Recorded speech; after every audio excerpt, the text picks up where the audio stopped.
Bago natin ipagpatuloy ang kwento pa-support naman guys, pahingi ng like, share at subscribe. Salamat. Kabanata 651 hanggang 660. Nakakatakot na bunga. Diyos ko. Ang lahat sa National Weather Service ay lubos na natakot. Hindi naman sa hindi pa sila nakakita ng mga bagyo noon, ngunit ito talaga ang unang pagkakataon na nakakita sila ng napakalakas na super typhoon na may ganoong halatang target. Anong dapat kong gawin? Nang makita ang sitwasyong ito, hindi alam ng lahat kung ano ang gagawin.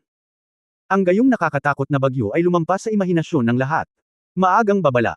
Ang direktor ng Meteorological Bureau ay bumagsak sa kanyang upuan, ang pinakamataas na antas, itim na babala. Ang malakas na bagyo ay patuloy na lumalaki. 40 kilometro ang lapad, patuloy na tumataas. Ito ay tulad ng isang hayop na kumain ng malalaking beans. Ito ay lumago ng mas mabilis kaysa sa naisip ng sinuman, at hindi lang iyon. Ang layunin nito ay mas malinaw kaysa sa inaasahan ng sinuman. Patuloy lang itong lumalaki habang sumusulong, patungo sa destinasyon nito. 3 US aircraft carrier formations ang nagbanggaan sa isa't isa sa isang military exercise sa Tianjin. 40 kilometro ang lapad. 60 kilometro. Patuloy na lumalaki. 80 kilometro, 100 kilometro. Hindi mapigilan. 120 kilometro. 150 kilometro. Sa dulo, 200 kilometro. Wasakin ang mundo. Sa karagatang Pasipiko. Isang mandaragat ang tumayo sa kubyerta at tinapik ang balikat ng kanyang kasama, mukhang medyo iba ang dagat ngayon. Hindi mo ba napansin na ang langit ay mas madilim kaysa dati? Ni hindi mo makita ang buwan sa kalangitan. Sinabi ng kasama, oo, at ang dagat ay tila maalon ngayon. Naaamoy mo ba ang mabigat na kahalumigmigan sa hangin? Siyempre. Parang may hindi tama ngayon. Tumingin ang marino sa malayo at mabilis na natuklasan ang tanong, tingnan mo, mga peteng. Mga paaralan ng mga peteng. Tila tumatakas sila. Diyos, hindi pa ako nakakita ng napakaraming peteng sa aking buhay. Tumingin ang kasama sa kanyang direksyon at hindi nagtagal ay nakita niya ang ibabaw ng dagat. Ang mga peteng ay tumatakbo ng ligaw sa mga grupo, kung titingnan ang bilang, maaaring mayroong 10,000. Anong nangyayari? Gulat na sabi ng marino. Kung may nangyaring masama, dapat may demonyo. Ang mga hayop sa kalikasan ay kadalasang may napakalinaw na premonition ng panganib. Sila ay tumatakbo ng labis na takot para sa kanilang buhay. Maaaring may isang bagay na lubhang mapanganib na mangyayari sa hinaharap. Sa loob ng isla ng carrier ng sasakyang panghimpapawid. Ang kapitan ay tahimik na nakaupo sa kanyang upuan sa opisina at humihit-hit ng tabako. Tungkol sa pagsasanay militar na ito, talagang hindi siya nag-aalala na kahit papaano ay walang mangyayaring masama hanggang sa makarating siya sa tubig ng kaharian ng langit. Kaya very relaxed ang mental state niya. Sa kasamaang palad. Ganon ka-leisure na sitwasyon. Malapit na matapos. Captain, hindi maganda. Nagulat ang isang sundalo ng hukbong dagat kaya pumasok siya nang hindi kumakatok sa pinto. Nang makita siya, agad siyang sumigaw, Captain. Nagpadala lang ng mensahe ang weather monitor na may nadetect na bagyo sa unahan. Ano? Bagyo? Bilang kapitan ng isang aircraft carrier, natural na alam niya kung gaano kalakas ang bagyo. Bigla siyang tumayo at nagtanong, nasaan ang bagyo at gaano kalayo ito sa atin? Mayroon pa ring 500 milyang dagat, tugon ng sundalo na pawis na pawis. Natakot ako hanggang sa mamatay, nakahinga ng maluwag ang kapitan, sapat na ang 500 milyang dagat para tumugon kami. Ipaalam namin sa iyo, kalkulahin ang landas ng bagyo, at iwasan ito. Ang 500 nautical miles ay sapat na upang maiwasan ang kahit na ang pinakamabagal na reaksyon. Halika, bilang kapitan ng isang carrier ng sasakyang panghimpapawid, dapat niyang panatilihin ang kanyang kalmado. Ngunit, ang sundalo ay malapit nang bumagsak, ang bagyo ay umuusad ng napakabilis, at ang diameter nito ay masyadong malaki. Natatakot kami. Hindi kami makakatakas. Gaano kabilis? Mabilis. Matapos marinig ang sinabi ng sundalo, biglang nabalisa ang kapitan, nasaan ang mga detalyadong datos. 500 kilometro bawat oras.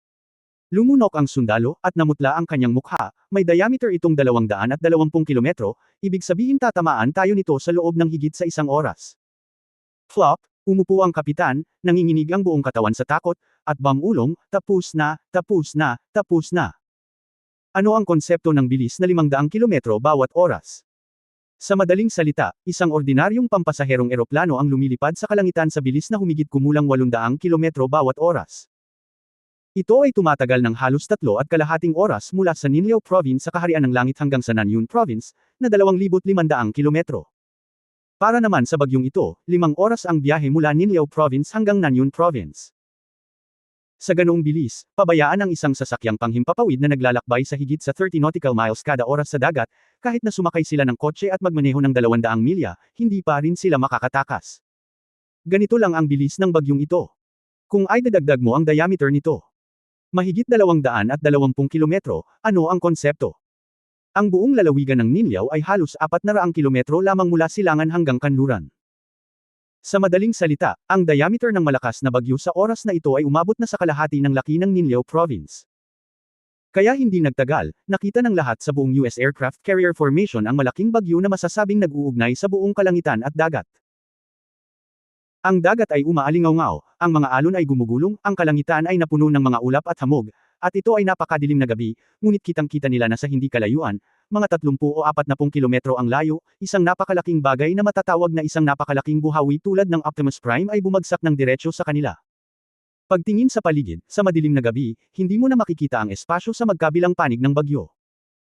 Makikita mo na lamang ang harapan ng bagyo, kung saan gumugulong ang tubig dagat, umaalingaw-ngaw ang malalaking alon, at may mga nakakatakot na alon na halos 100 metro ang taas. Dumiretso sa kanila. Ang tatlong aircraft carrier formations na inilagay sa military exercise na ito ng United States. Ang mga sasakyang panghimpapawid mismo ay higit sa 300 metro ang haba, at maaari silang ituring na mga behemoth. Ngunit ngayon kumpara sa malakas na bagyo sa kanilang harapan, sila ay kasing hina ng mga langgam na nakaharap sa mga binti ng isang elepante. Ang tubig dagat ay nakabuo na ng napakalaking spiral nest dahil sa malakas na bagyo. Sa panahong ito lamang nila naunawaan sa wakas kung gaano kaliit ang kapangyarihan ng tao kung ikukumpara sa kapangyarihan ng kalikasan. Mabilis na nagbanggaan ang dalawang panig. Sa isang enkwentro lamang, ang lahat ng maliliit na barko sa tatlong aircraft carrier formation ay natangay sa bagyo, na may bilis ng hangin na aabot sa humigit kumulang 100 metro bawat segundo. Ang mga maliliit na escort ship na iyon ay agad na natangay sa kalangitan, at sila ay pumailan lang ng diretso, umakyat sa taas na mahigit 5,000 metro sa loob lamang ng ilang paghinga. At habang lumalakas ang bagyo, pabilis ng pabilis ang pagbangon nila. Sa dulo, biglang huminto ang pagtaas ng momentum ng barko, at pagkatapos ay ang mga taong buhay pa sa barko ay nakakita ng isang eksena na hindi nila malilimutan. Nabasag nila ang mga ulap, at ang nakaharap sa kanilang mga mata ay ang walang hangganang universo. Sa kasamaang palad, halos hindi ko ito masilip. Pagkatapos, walang makita. Ang tatlong sasakyang panghimpapawid ay ang huling natangay sa kalangitan. Ang ganitong uri ng higanteng bagay na tumitimbang ng 10,000 tonelada at 100,000 tonelada ay kasing rupok ng isang bagong silang na bata sa harap ng isang nakakatakot na malakas na bagyo. Ang lahat ng sasakyang panghimpapawid sa carrier ng sasakyang panghimpapawid ay pinagsama at ang katawan ng sasakyang panghimpapawid ay pinagsama din. Lumilipad talaga sila. Sa trunk ng malakas na bagyo na may diameter na higit sa 200 kilometro, ang tatlong sasakyang panghimpapawid ay tumaas sa isang spiral. Pagkatapos ay itinapon siya sa taas na higit sa 5,000 metro. Sa huli, wala nang hangin sa mata ng bagyo. At nahulog ito ng husto. Sa 2:22 AM noong ika-12 ng Setyembre taong 2014, ang tatlong aircraft carrier fleets ng United States na naghahanda na magsagawa ng military exercises ay nawasak lahat. Nang tuluyang natulala ang buong militar ng US sa pangyayaring ito. Malinaw, ang kapangyarihan ng malakas na bagyo ay nagsimula pa lamang. Tatlong US aircraft carrier formations ang nabura sa isang enkwentro lang, at ang malakas na bagyo ay hindi nagtapos doon. Sa oras na ito ay lumago sa isang tunay na higanti na nakatayo mataas sa kalangitan. Ang lahat ng tubig sa karagatan ay sinipsip at inispray sa kalangitan. Mula sa satellite cloud map, ang malakas na bagyo sa oras na ito ay parang isang malaking fountain, isang umiikot na fountain. Oh my God, sa National Weather Service, napatulala ang direktor sa screen ng computer. Halos kalahating oras siyang natulala. Hanggang sa tumama ang malakas na bagyo sa mainland ng Estados Unidos ay sa wakas ay nagising siya. At nang mag-react siya, ang sumunod ay labis na nababalisa, alerto. Patunawag ng mabilis ang pambansang alarma, ang kakilakilabot na super hurricane na ito ay direktang dumarating mula sa Pasipiko patungo sa ating continental na Estados Unidos. Di nagtagal, mga 5 minuto ang lumipas, tumunog ang mga sirena ng bagyo sa buong Estados Unidos, at tumunog ang mga sirena sa buong bansa. American Hexagon. Tapos na ang lahat, matapos malaman ang masamang balita sa frontline, si Itla, Solon at ang presidente ng Estados Unidos ay bumagsak lahat sa sofa, na walang natitira sa kanilang mga katawan. Nakakatakot talaga ang bagyong ito. Ito ay may diameter na 240 kilometro, bilis na 500 kilometro bawat oras, at bilis ng hangin na halos 100 metro bawat segundo. Ang gayong nakakatakot na bagyo ay malamang na hindi pa nangyari mula nang ipanganak ang Estados Unidos, o sa modernong naitalang kasaysayan. Tatlong aircraft carrier formations, tatlong aircraft carrier formations. Nilamon na lang siya ng nakakatakot na unos na iyon, at ni hindi niya makita ang mga latak kahit sandali. Hong Dali. Sinabi ko lang na hindi ka maaaring manggulo kay Hong Dali. Tahimik sa loob ng kalahating oras, at pagkatapos ay biglang tumalon si Yitra at hinawakan ang leeg ni Solon. Bakit kailangan mong pumunta? Problema sa alibughang Hong Dali na iyon. Noon pa man ay alam mo na kung gaano siya kaswert, kaya bakit mo siya pakialaman? Sa totoo lang, sa puntong ito, talagang pinagsisihan niya ito. Hindi na siguro niya dapat guluhin si Hong Dali simula pa lang. Bakit? Hindi ko ito ginagawa para sa internasyonal na katayuan ng ating Estados Unidos. Nagpumiglas si Solon na kumawala sa kamay ni Yitra at umungal. Nakita mo na ba ang ginawa ni Hong Dali, ang alibughang anak? Mechanical Saint Cloth. Protective Shield. Transform Japan's economy. Gomoto Taro is dead, and Gomoto Hikaru has been a demon. Kung hindi dahil sa interes ng ating bansa, paano tayo magiging pabaya? Dapat pala naging friendly tayo sa kanya. Hindi natin siya dapat guluhin. Napaupo si Yitra habang tinatakpan ang mukha. Paano tayo makakalaban ng ganyang halimaw? May tatlong aircraft carrier formations, nilagyan ng lahat ng aming pinakabagong mga armas. Ano ang resulta? Hindi ko alam kung saan nanggaling itong hindi maipaliwanag na bagyo, isang kagat, wala na. Anong magagawa ko? Lugi din ang Solon. Nakakatakot si Hong Dali. Kaya niyang tamaan ang napakalaking bagyo na minsan lang mangyari sa 1,000 taon. Ano pa ba ang hindi niya magawa? Tumigil ka na sa pakikipagtalo. Malungkot na sinabi ng Pangulo. Ngayon, mabilis nating pag-isipan kung paano ipaliwanag sa mga tao. Hindi mate at tago ang bagay na ito. Tatlong aircraft carrier formations, 10-10 bilyon, ay nawala na lang. Kabanata 652, ang Estados Unidos ay ganap na malambot. Madaling sabihin na ang halaga ng tatlong aircraft carrier formations na ito ay 10-10 bilyon. Ang susi ay ang mga opisyal at sundalo sa kanila, ang maingat na nilinang na mga talento, at hindi mabilang na bagong gawa ng mga armas na hindi pa man lang nagagawa ng maramihan. Kaya lang, nang hindi man lang nakakakita ng splash, nawala na. No way, ano pa bang magagawa ko? Ipinikit ni Solon ang kanyang mga mata sa sakit at sinabing, hindi ito malulutas sa pamamagitan ng paghahanap ng scapegoat. Talagang wala akong maisip kung hindi ang kusang magbitiw. Walang ibang paraan. Anyway, ang alam ko lang ay ito na ang katapusan ng buhay ko. Siguro ito lang ang paraan. Bumantong hininga ang Pangulo, hindi ko na kayang harapin ang ating mga mamamayang Amerikano. Kung may tumagas sa bahay, umuulan buong gabi. Nang nagpaplano silang tatlo ng rutang pagtakas, isang researcher mula sa Meteorological Bureau ang tumakbo sa gulat. Pagpasok pa lang niya sa pinto, sabi niya ng may pononibik, Mr. President, Minister Solon, Minister Itla, may masamang mangyayari. Ano na naman ang mangyayari? Walang gana ang tanong ng Pangulo, may masamang balita pa ba? Halika, ganito na. Mr. President, ang napakalaking bagyong iyon ay napalunok ng gusto ang weatherman. Ito ay patungo sa ating continental na Estados Unidos sa bilis na 500 kilometro bawat oras, at ayon sa mga kalkulasyon, ito ay lalapag sa ang California ay ang ating bansa. San Diego Aircraft Carrier Base. Ano? Matapos marinig ang mga salita ng weatherman, natigilan ang Pangulo, at pagkatapos ay ganap siyang napatulala. Sinabi mo lang, ang napakalaking bagyo na iyon, papunta sa ating mainland. Oo.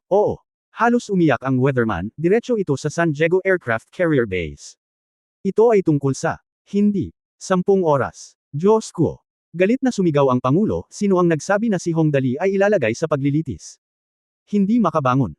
Ang pinakamalaking bagyo sa kasaysayan na may bilis na 500 kilometro bawat oras at may diameter na higit sa 220 kilometro ay malapit ng Walisin sa Estados Unidos. Ano ang dapat kong gawin? Upang maging Pangulo, hindi ito isang ordinaryong tao. Ngunit ang problema ay sa pagkakataong ito ay talagang kakaiba ang mga bagay, kaya tuluyang nawala sa isip ng Pangulo ang sandali.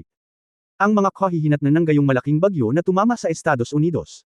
Bilasan mo. Sumigaw ang hepe sa Solon at Itla, huwag kang magsisi. Ang pangunahing prioridad ngayon ay ang mabilisang paglikas ng mga tao. Ngayon na. Okay. Pagharap sa napakalaking bagyong ito na matatawag na kalamidad. Alam din ni Solon at Itla na hindi ito ang oras para magsisi.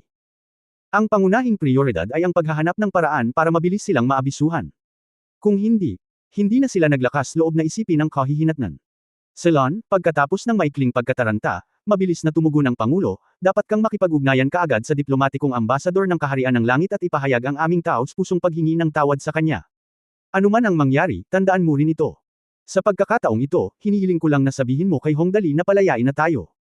Mula ngayon, tayo sa Estados Unidos ay susunod na lamang sa Diyos. Presidente. Napabulala si Salon, ano ang silbi ng paghingi ng tawad sa langit? Umutot. Nawala ang dating biyaya ng Pangulo at malakas na sinabi, hindi mo ba iniisip na kakaiba ang pagpapakita ng bagyong ito?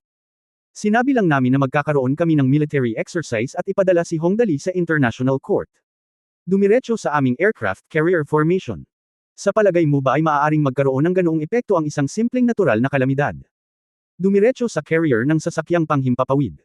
Pupunta tayo sa base. Walang kwentang sabihin ngayon. Humingi ka agad ng tawad. Oo, oo. Napatango ng pilit si Salon na may mga butil ng pawis na kasing laki ng toyo, at saka tumakbo palabas na parang baliw. Itla, pagkaraang turuan si Salon, muling tumingin kay Itla ang Pangulo, huwag kang gagawa ng anumang bagay na pinagsisisihan mo ngayon. Dapat mong ayusin agad ang paglikas ng mga tao. Lahat ng tao sa buong California sa kahabaan ng ruta ng bagyo ay lilisanin. Ano man ang mangyari, dapat din nating bawasan ang pinsalang dulot ng sakuna. Bilasan mo. Okay, okay. Matapos makinig sa utos ng Pangulo ay nagmamadali ring umalis si Yitra. Kung hindi siya aalis, natatakot siyang tuluyang bumagsak. Matapos ayusin ang lahat, huminga ng malalim ang Pangulo at marahang iwinagayway ang kamay sa dulo. Pagkaalis ng weatherman, dahan-dahan siyang umupo sa sofa at bumulong, siguro hindi talaga natin dapat pukawin ang kaharian ng langit. Oras na para tawagan ang numero 1 tao sa langit. Sa opisina ng misteryosong lalaki. Sa oras na ito, alam na ng misteryosong lalaki ang tungkol sa malaking bagyo na agad na nilamon ang 3 US aircraft carrier formations. Sa katunayan, sa simula pa lang, inaasahan na niya na ang Estados Unidos ay tiyak na malas sa pagkakataong ito, ngunit hindi niya inaasahan na ito ay magiging kumpleto. Hong Dali, ang bastard na ito.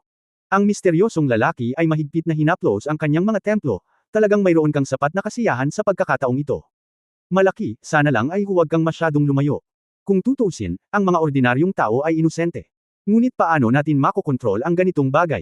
Ito talaga. Kung ano ang tiyak na katotohanan, hindi niya masabi. Ding ding ding. Habang iniisip niya ito, biglang tumunog ang dedikadong opisina ng telepono, at kakaibang sumimangot ang misteryosong lalaki, sino ang tumatawag sa ganitong oras? Hello, sabi ng misteryosong lalaki sa kakaibang boses. Smooth, sino ito? Hello, sir, ako si Maglin. Long time no see. Si G. Maglin, ang Pangulo ng Estados Unidos, ay medyo nasa sabik. Mahal na Ginoo, maaari ba tayong mag-chat? Si Maglin. Hello. Ito pala ay si G. Presidente ng Estados Unidos. Mahinahong sinabi ng misteryosong lalaki, may kinalaman ka sa akin. Siyempre, dahan-daang sabi ni Maglin, naniniwala ako na dapat ay natutunan mo ang tungkol sa malaking bagyo sa pamamagitan ng satellite monitoring. Naiintindihan ko. Lubos naming hinahangaan ang lakas ng iyong bansa, kaya gusto kong pag-usapan ang mga tuntunin sa iyo, Ginoo. Siguro kung may oras ka. Ang ganitong bagay ay hindi natin sandata, napabuntong hininga ang misteryosong lalaki at sinabi, sa totoo lang, hindi ko inaasahan na magkakaroon ito ng ganoong kabigat na kahihinatnan. Sa totoo lang, alam kong tiyak na malas ka, ngunit hindi ko inaasahan na lubos kang malas. Sabihin mo sa akin, ano ang mga kondisyon? Maaari naming ipahayag na ang Turtle Island ay palaging magiging teritoryo ng kaharian ng langit. Kami sa Estados Unidos ay walang pasubali na susuportahan ang anumang desisyon ng kaharian ng langit sa mundo mula ngayon. Napabuntong hininga rin si Pangulong Maglin nang sabihin niya ito, at pagkatapos ay sinabi, umaasa lang kami na ang iyong bansa ay magagawa ba namin. Ang mga tao ay inosente. Ang misteryosong lalaki ay hindi sumang-ayon o tumutol sa mga kondisyon na kanyang iminungkahi, ngunit sinabi lamang, sasabihin ko sa iyo ang sinabi mo. Hong Dali. Salamat, kung gayon. Naputol ang tawag. Ito talaga, pagkababa ng telepono, hindi alam ng misteryosong lalaki kung ano dapat ang ekspresyon niya. Ngayon kahit na ang Estados Unidos ay itinuring si Hong Dali bilang isang ahas at isang alakdan, at kahit na ipinangako na hanggat Hong Dali, ang pinakahuling sandata sa pagpatay, ay hindi ginagamit, ang Estados Unidos ay walang pasubali na susuportahan ang anumang panukala na gagawin ng kaharian ng langit. Sa sandaling binibigkas ang mga salitang ito, bilang Maglin, gaano man niya kagustang tumalikod sa utang, walang paraan na siya ay tumalikod. Speaking of which, itong Maglin na ito ay hindi naman masama. At least he cares about the people of his country. Sandaling nag-isip ang misteryosong lalaki, sa kadahan-daang umiling, ibang posisyon lang. Kalimutan mo na, baka oras na para kausapin si Dali.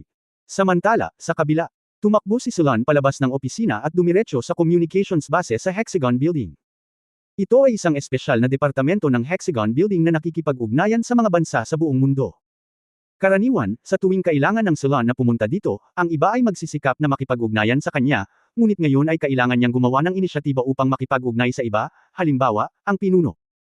Mr. D, ito ay Secretary Salon ng US National Security Agency. Mangyaring maglaan ng oras upang makinig sa aking paliwanag. Matapos sagutin ang tawag mula kay Chief Woody, talagang nawala ng galit si Minister Solon sa pagkakataong ito. Alam kong may mali sa amin na palaging tinuturing si Hong Dali bilang aming pinakamalaking kaaway, ngunit ngayon alam namin na kami ay mali. Talagang ikinalulungkot namin ang bagay na ito, at mangyaring maging mabait sa iyong bansa at huwag tumulad sa amin. Inosente ang mga tao. Nagsalita si Solon na parang machine gun, ngunit hindi maipaliwanag ng hepe, ano ang tungkol dito at iyon. Solon, magpapatakbo ka ng isang military exercise sa tarangkahan ng ating langit. Ngayon pumunta ka rito at sabihin ang mga bagay na ito, sa tingin mo ba kaming mga tao sa langit ay madaling kulitin? Para sabihing magkatulad ang status ng dalawa, diretsyong tumawag si Solon at sinabi ang maraming hindi maintindihan na mga bagay, na maaaring hindi komportable sa sinuman. Napaka-weird. Hindi yun lang. Hindi pagkakaunawaan.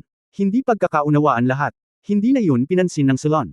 Imposibleng itago ang balita na ang tatlong aircraft carrier formation ay nabura ng isang higanteng bagyo, kaya nasabi na lang ito ng Solon. Sinabi niya, plano naming salakayin ang Hong Dali, ngunit nakatagpo kami ng isang napakalakas na bagyo sa dagat, na may diameter na higit sa 220 kilometro at bilis na 500 kilometro bawat oras. Lahat ng tatlo sa aming mga pormasayon ng sasakyang panghimpapawid ay nabura na. Ngayon ang higanteng bagyo ay patungo sa aming continental na Estados Unidos. Tayo na, Mr. Woody, ang mga tao ay inosente, mangyaring kontrolin ang napakalakas na bagyo. Papatayin ko lahat ng tatlong aircraft carrier formation na ganito. Hindi ba masyadong nakakatakot ang bagay na ito? Hindi katakataka na ngayon lang nakatanggap ng balita ang hepe. Siya ay nananatili sa Big Fish at walang pakialam sa mga usapin sa klima. Pero wala siyang pakialam. Kung hindi palalampasan ng Solon ang napakalakas na bagyong ito, kung sasabihin mo yan, ito ay talagang masyadong mabangis. Mr. Solon, huwag kang mag-alala, babalik ako at sasabihin ko kay Hong Dali ngayon din, pagmamalaki talaga ng hepe sa pagkakataong ito, sino pa ba ang may kagimbal-gimbal na bansa? Isang mamamatay na sandata na walang galit, lahat ay dapat na masaya, ngunit Mr. Solon, ang bagay na ito ay masyadong mahiwaga, at hindi ko magagarantiya na ito ay magiging epektibo. Basta tumulong ka, tiyak na tayo lang sa hinaharap. Susunod ang bansa at walang pagdadalawang isip. Direktang sinabi ng Solon ang mga kondisyon. Kabanata 653 ang pinakamalakas na bagyo sa kasaysayan. Hindi katakataka na napakasaya ni Solon sa pagkakataong ito maaaring magdulot ito ng napakalaking bagyo, na hindi naman masama. Kung may lindol na higit sa 10 magnitude, direktang lulubog ang Estados Unidos. Siyempre, ang Japan ngayon ay tinatayang natakot na ako hanggang sa mamatay, walang duda tungkol dito. Kung ang malaking bagyong ito ay gumala sa Japan, ang buong isla ng bansa ay ganap na mapapawi, tama ba? Okay, naiintindihan ko. Pagkatapos ibaba ang telepono, ang pinuno ay halos magham ng isang himig at lumabas. Lahat ng tatlong aircraft carrier formations ay nabura. Wala akong simpatiya sa pinunong ito. Sino ang nagsabi sa kanila na pumunta sa amin para sa mga pagsasanay sa militar? Ngunit kailangan talaga nating makipag-usap kay Hong Dali tungkol sa bagay na ito. Pagkatapos ng lahat, ang mga tao ay walang kasalanan. Di nagtagal, pagdating nila sa espesyal na silid kung saan natutulog si Hong Dali, tinawag ng hepe si Hong Dali pagpasok niya sa pinto, "Bastard, gumawa ka ng malaking gulo. Anong problema ang maaari kong idulot?" Si Hong Dali ay umungol, tumalikod, at nagpatuloy sa pagtulog. Bumangon ka Dali, hindi ko man lang masabi sa iyo kung ilang tao ang mamamatay. Wala akong ibang maisip sa oras na ito. Kung hahayaan ko ang batang ito na magpatuloy sa pagtulog, ang bagyo ay gumagala sa Estados Unidos, at kahit ilang tao ay hindi mamamatay. Ito ay tinatayang 10,000. Halika at gawin ang matematika. Patay na tao. Anong patay na tao? Nang marinig niya na may mamamatay, mabilis na bumangon si Hong Dali at sinabing, anong problema? Anong problema ko? Anong gulo ang pinasok ko? Hindi, gumastos lang ako at gumugol ng pera buong araw, paanong may mamatay? Upang sabihin na ang hepe ay hindi gagawa ng ganoong kalaking biro, si Tang Moxen at Lin Wei sa gilid ay naging mausisa din. Hindi ko alam kung ano ang nangyari, ngunit isang malaking bagyo ang lumitaw sa karagatang Pasipiko. Talagang balisa rin ang pinuno, ito ay may diameter na higit sa 200 kilometro at bilis na higit sa 500 kilometro bawat oras. Ito ay patungo sa Estados Unidos. Kung tawagin natin ito sa Estados Unidos, kung mag-iikot ka sa bansa, hindi mo masasabi kung gaano karaming tao ang mamamatay. Pagkatapos ng lahat, ito ay isang mapayapang panahon, at ang mahalaga ay ang karapatang pantao. Hanggat sumusuko ang mga sundalo sa larangan ng digmaan, hindi sila dapat patayin. Hindi banggitin ang mga ordinaryong tao. Banal na tae. Nagulat din si Hong Dali, ano ang kinalaman ng bagyo sa akin? Hindi ko ginawa. Hindi ikaw, multo lang ang maniniwala. Bastard, galit na sabi ng hepe, bilasan mo at pag-isipan kung alam mo ba ang iyong ginawa. Sa pagkakataong ito, ang bagay ay talagang apurahan. Pinayuhan din ni Tang Moxen, depensa, ligtas ang buhay ng mga tao. Mahalaga ito. Pag-isipan ito kaagad. Anong magagawa ko? Hinawakan ni Hong Dali ang kanyang baba at naisip, mahalaga ba ang pagbahing? 2 beses lang akong bumahing kahapon. Sino ang nagsasalita tungkol sa akin? Na, ikaw ay bumahing dito at may isang higanteng bagyo doon. Anong multo? Pero okay lang sa iba na bumahing, pero mahirap talagang sabihin ang Hong Dali. Bawal kang bumahing sa hinaharap. Hinawakan ng hepe si Hong Dali at tumakbo ng walang sabi-sabi, dahil sa iyong pagbahing kaya naganap ang sakuna, inosente pa rin. Ang kaligtasan ng mga tao ay mahalaga. Kung walang gagawin, milyon-milyong tao ang mamamatay. Natatakot. Nagkatinginan sina Tang Moxon at Li Nianwei. Nagmamadali din silang dalawa na sumunod palabas, tumakbo papunta kay Tang Moxon habang nag-aalalang nagsasabi, Dali, ito ay isang seryosong bagay, hindi ka maaaring maging pabaya. Alam ko, ngumuso si Hong Dali, okay, nasaan ang bagyo? Ano? Hilingin sa isang tao na paliparin ako doon sa isang fighter jet. Hindi ako makakalipad. Agad na tinawag ng komandante ang isa sa mga pinakabihasang sundalo ng Air Force, sumakay sa supersonic fighter jet, isinama si Hong Dali, at umalis. Masasabing napakabilis pa rin ng supersonic na sasakyang panghimpapawid na ito, ngunit gaano man ito kabilis, tumatagal ito. Gayunpaman, ang Estados Unidos ay magdaranas lamang ng ilang pagkalugi. Sa pagkakataong ito, ang malakas na bagyo ay papalapit na sa mainland ng Estados Unidos. Wala pang 800 kilometro ang layo nito mula sa baybayin ng California sa Estados Unidos. Sa bilis ng isang malakas na bagyo, ito ay ganap na magla-landfall sa loob lamang ng 1 oras. Sa anong punto ay sisirain nito ang lahat sa daan? Dumadagandong ang dagat, at ang tubig ay tinangay ng malakas na bagyo sa taas na 5,000 metro, at pagkatapos ay itinapon, na pinupuno ang kalangitan ng ulan at hamog. Kalamidad, ito ang tunay na kapahamakan. Ang kapangyarihan ng tao ay napakaliit sa harap nito, napakaliit na walang makakaapekto dito sa lawak na ito, kahit na ang pinakamalakas na bombang nuclear na kasalukuyang nasa mga tao ay hindi na maaaring magdulot ng anumang banta dito. Huwag na nating pag-usapan kung pwede ba itong sumabog o hindi. Walang nakakaalam kung ano ang kahihinatnan pagkatapos ng pagsabog. Ngunit ang alam ay papasok sa dagat ang mga radioactive materials, at kung anong uri ng pagbabago ang mangyayari sa karagatan pagkatapos nito ay tiyak na hindi kayang bayaran ng tao. Ang pinakakritikal na punto ay walang sinuman ang makakagarantiya kung ang malakas na bagyong ito ay mawawala o magiging mas malaki pagkatapos gumamit ng nuclear bomb. Sa makatuwid, ang pagharap sa ganitong uri ng sobrang natural na sakuna, na kasing lakas ng Estados Unidos, ay naging tulad ng pagharap sa isang napakalakas na batang babae. Dapat ba siyang mabuhay o mamatay? Dapat ba siyang magsalsal muna at pagkatapos ay pumatay o pumatay muna at pagkatapos ay magsasalsal? Dapat ba siyang magsalsal at pagkatapos ay pumatay o pumatay? Muli, ang lahat ay nakasalalay sa mood ng ibang tao. In short, isang sentence lang, kilig, mortal. Sa paningin ko, isa kang hamak. Ang malakas na bagyo ay papalapit na sa continental ng Estados Unidos. Ang mga tao sa baybayin ay nagsimulang tumakas ng galit na galit, alinman sa hilaga o timog. Ang lahat ng mga kalye at eskinita sa mga baybaying lungsod sa Estados Unidos ay puno ng mga sasakyan, at ang tunog ng mga busina ay pumupuno sa kalangitan sa buong Estados Unidos. Ang ilan sa kanila ay unang lumabas. Pinindot nila ang accelerator hanggang sa ibaba sa kalsada, at ang bilis ay hindi bababa sa 200 milya bawat oras. I tried my best. I really tried my best. Kung hindi ka lumaban ng husto, mamamatay ka. Hindi bababa sa pagmamaneho ng mas mabilis at mayroon pa ring pagkakataong mabuhay. Lungsod ng San Diego. Ito ay isang masiglang lungsod na masasabing isang paraiso para sa mga turista. Ito ay matatagpuan sa matinding timog-kanlurang sulok ng continental ng Estados Unidos. Ito ay isang lungsod sa baybayin ng Pasipiko ng California, USA. Ito ay sikat sa mainit na klima nito at maraming dalampasigan. Ang San Diego ay sikat sa natural na tanawin nito, at makikita mo ang mga beach, kagubatan at disyerto na may iba't ibang estilo sa loob ng isang araw na biyahe. Mayroong higit sa 60 golf course, maraming pambansang parke at Crum-Erland National Forest. Ngunit sa oras na ito, ang dapat ay isang lugar na parang langit sa lupa ay naging impyerno sa lupa. Ang maldita na mga pinunong iyon ay pumunta upang pukawin si Hong Dali ng kaharian ng langit. Napakalaking pagpapala, pinarusahan na ba sila ng Diyos? Ang mga tao ay nagmamadaling nag-impake ng kanilang mga gamit at tumakas, habang malakas na minumura ang gobyerno ng US, isang bagyo, 3 naging abo ang pormasayon ng sasakyang panghimpapawid, at ngayon ang napakalakas na bagyo ay humahampas sa atin. Ang parusa ng Diyos, ito ang parusa sa kanilang masasamang gawa, ngunit sa huli ay gusto nilang tayo ang sisihin sa kanila. Sino bang may sabing hindi ito ang kaso? Itigil ang pagrereklamo at umalis ka agad. Huli na kung hindi tayo aalis. Naghahanda na ang lahat para makatakas, ngunit halatang hindi lahat ay pinalad na makaalis dito. Nanay.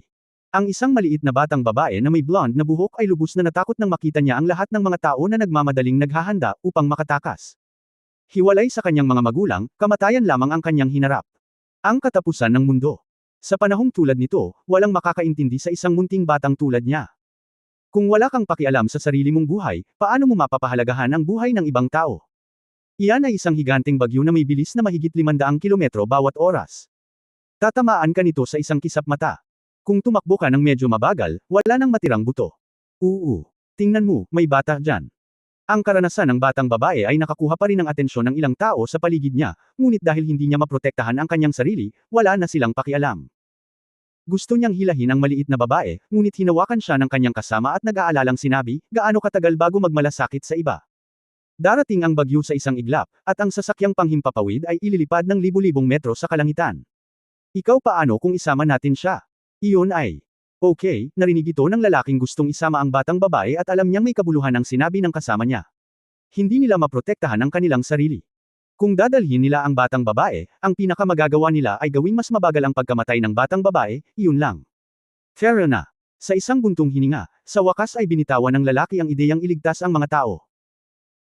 Daddy, Mommy, umupo ang batang babae sa gitna ng dating mataong kalye na ngayon ay walang laman, naghihintay sa pagdating ng kamatayan. Kung tutuusin, napakabata pa niya, ngunit sa edad na 5 taong gulang, ano ang magagawa niya sa isang bagyo na kahit isang sasakyan ay hindi makatakbo? Hindi nagtagal, naging ghost town ang San Diego, isang kumpletong ghost town. Walang buhay na natitira, at halos lahat ng buhay na nilalang na maaaring lumakad ay nawala. Naramdaman din ng mga pusa at aso na paparating na ang kamatayan, at lahat sila ay nakapasok sa mga imburnal pagkatapos ng lahat, mayroon pa ring isang tiyak na distansya mula sa lupa, kaya kahit papaano ay mas ligtas sila. Nagsisimulang kumulo ang tubig.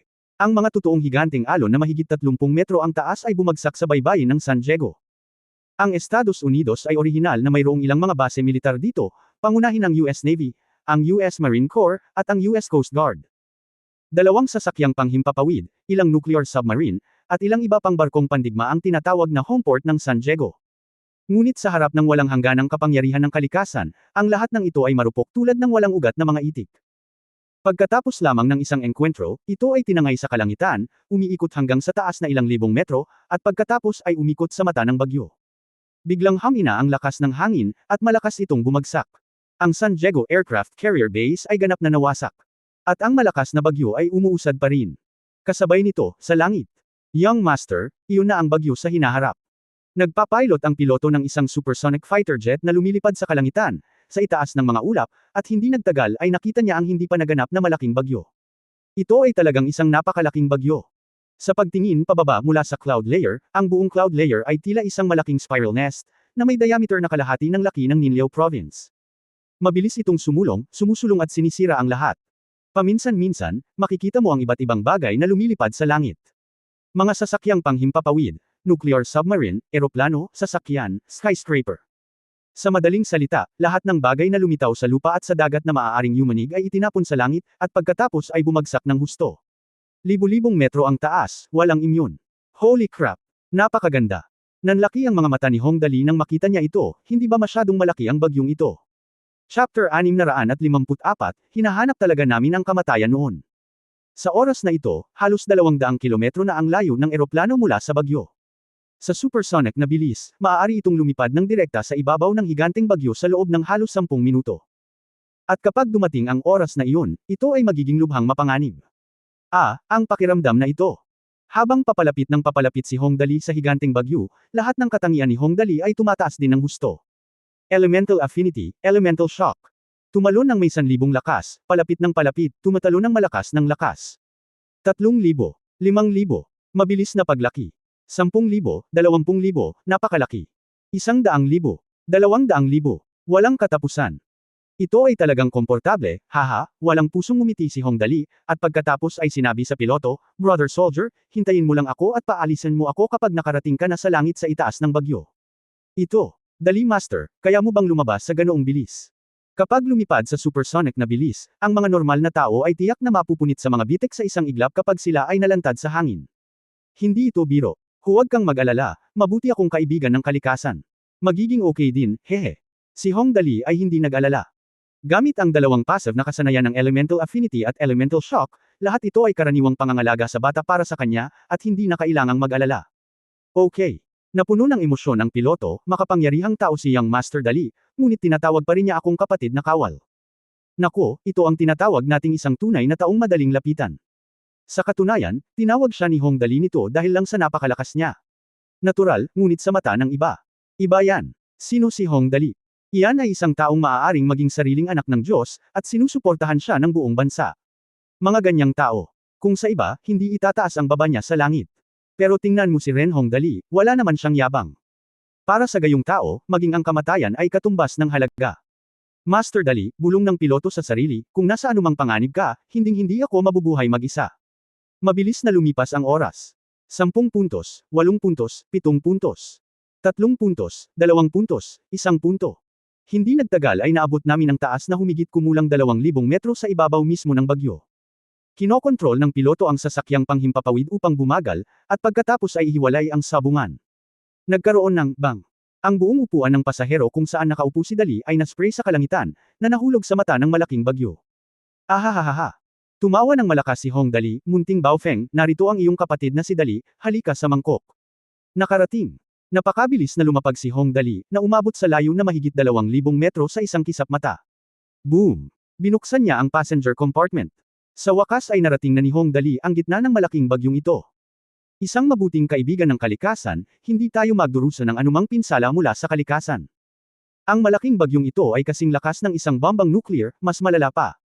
Ngunit nang dumating si Hong Dali sa gitna ng bagyo, agad siyang napalibutan ng simoy ng hangin, at isang maliit na pagtaas ng hangin, halos isang talampakan lamang ang diametro, ay lumitaw sa kanyang paanan. Hawak siya ng mahigpit sa langit. Ahahaha. Para itong lumilipad. Binuksan ni Hong Dali ang kanyang mga braso at sumigaw ng malakas, ahu. Makakalipad na ako sa wakas, hahahaha. Nayanig ang mga elemento. Passive na kasanayan, maaari mong kontrolin ang nakapalibot na natural na mga elemento para sa iyong sariling paggamit. Inutusan ni Hong Dali ang maliit ngunit napakalakas na updraft sa ilalim ng kanyang mga paa, na umalalay sa kanya upang lumipad palabas ng bagyo. Hindi nagtagal ay narating namin ang pinakamapangwasak na panlabas na abot ng bagyo. Kamangha-mangha ang pagsasabi na ang dambuhalang bagyo ay talagang napunit ang isang butas na halos 10 metro ang diametro. Ilabas si Hong Dali. Alinsunod sa prinsipyo ng hindi kailanman tumayo kung siya ay maaaring umupo, at hindi kailanman umupo kung siya ay maaaring humiga ng nakabaligtad, si Hong Dali ay nakahandusay sa updraft, at kahit na naghagis ng isang malaking bin ng gata sa kanyang bibig ng napakalibang, at ang 10,000 mga barya ng galaxy ay nawala. Sinabi niya, Baby Storm, maglakad ng mas mabagal, maging mabait bilang isang tao, at maging mabait bilang isang bagyo. Kung may iba pa dito, malamang tatawa sila ng malakas pagkatapos marinig ang mga sinabi niya. Pero hindi ko akalain na babagal pala talaga ang bilis ng higanteng bagyong ito. Tunay na mas masahol pa ito kaysa sa naunang bilis na Sumire sa mundo. Sa sandaling ito, ang isang helicopter na ipinadala ng Estados Unidos upang subaybayan ang bagyo mula sa malayo ay nakunan ng napakagandang larawan. Sa harap mismo ng malaking bagyong ito, isang anino na kasing liit ng alikabok ang tumigil sa gitna ng hangin. Nang mag-zoom in ang camera, sa wakas ay malinaw na ito ay isang taong mukhang hindi hihigit sa 18 taong gulang. Nakahiga lang siya sa himpapawid, nakahiga sa harap ng bagyo, maaliwalas na parang umiidlip. Oh my God, ngayon alam ko na kung anong klaseng lalaki ang naprovoke namin. Sa loob ng National Weather Service, ang Pangulo ng Estados Unidos ay tumingin sa mga larawang naka-project pabalik sa screen ng computer sa nakatulala na katahimikan. Pakiramdam niya ay may mali, paano tayo nagkaroon ng lakas ng loob na magdeklara ng digmaan sa gayong tao. Ngayon ko lang nalaman kung gaano katikot ang Hong Dali na ito. Isang kakaibang ngiti ang ibinigay ni Silon, at pagkatapos ay nagkatinginan siya.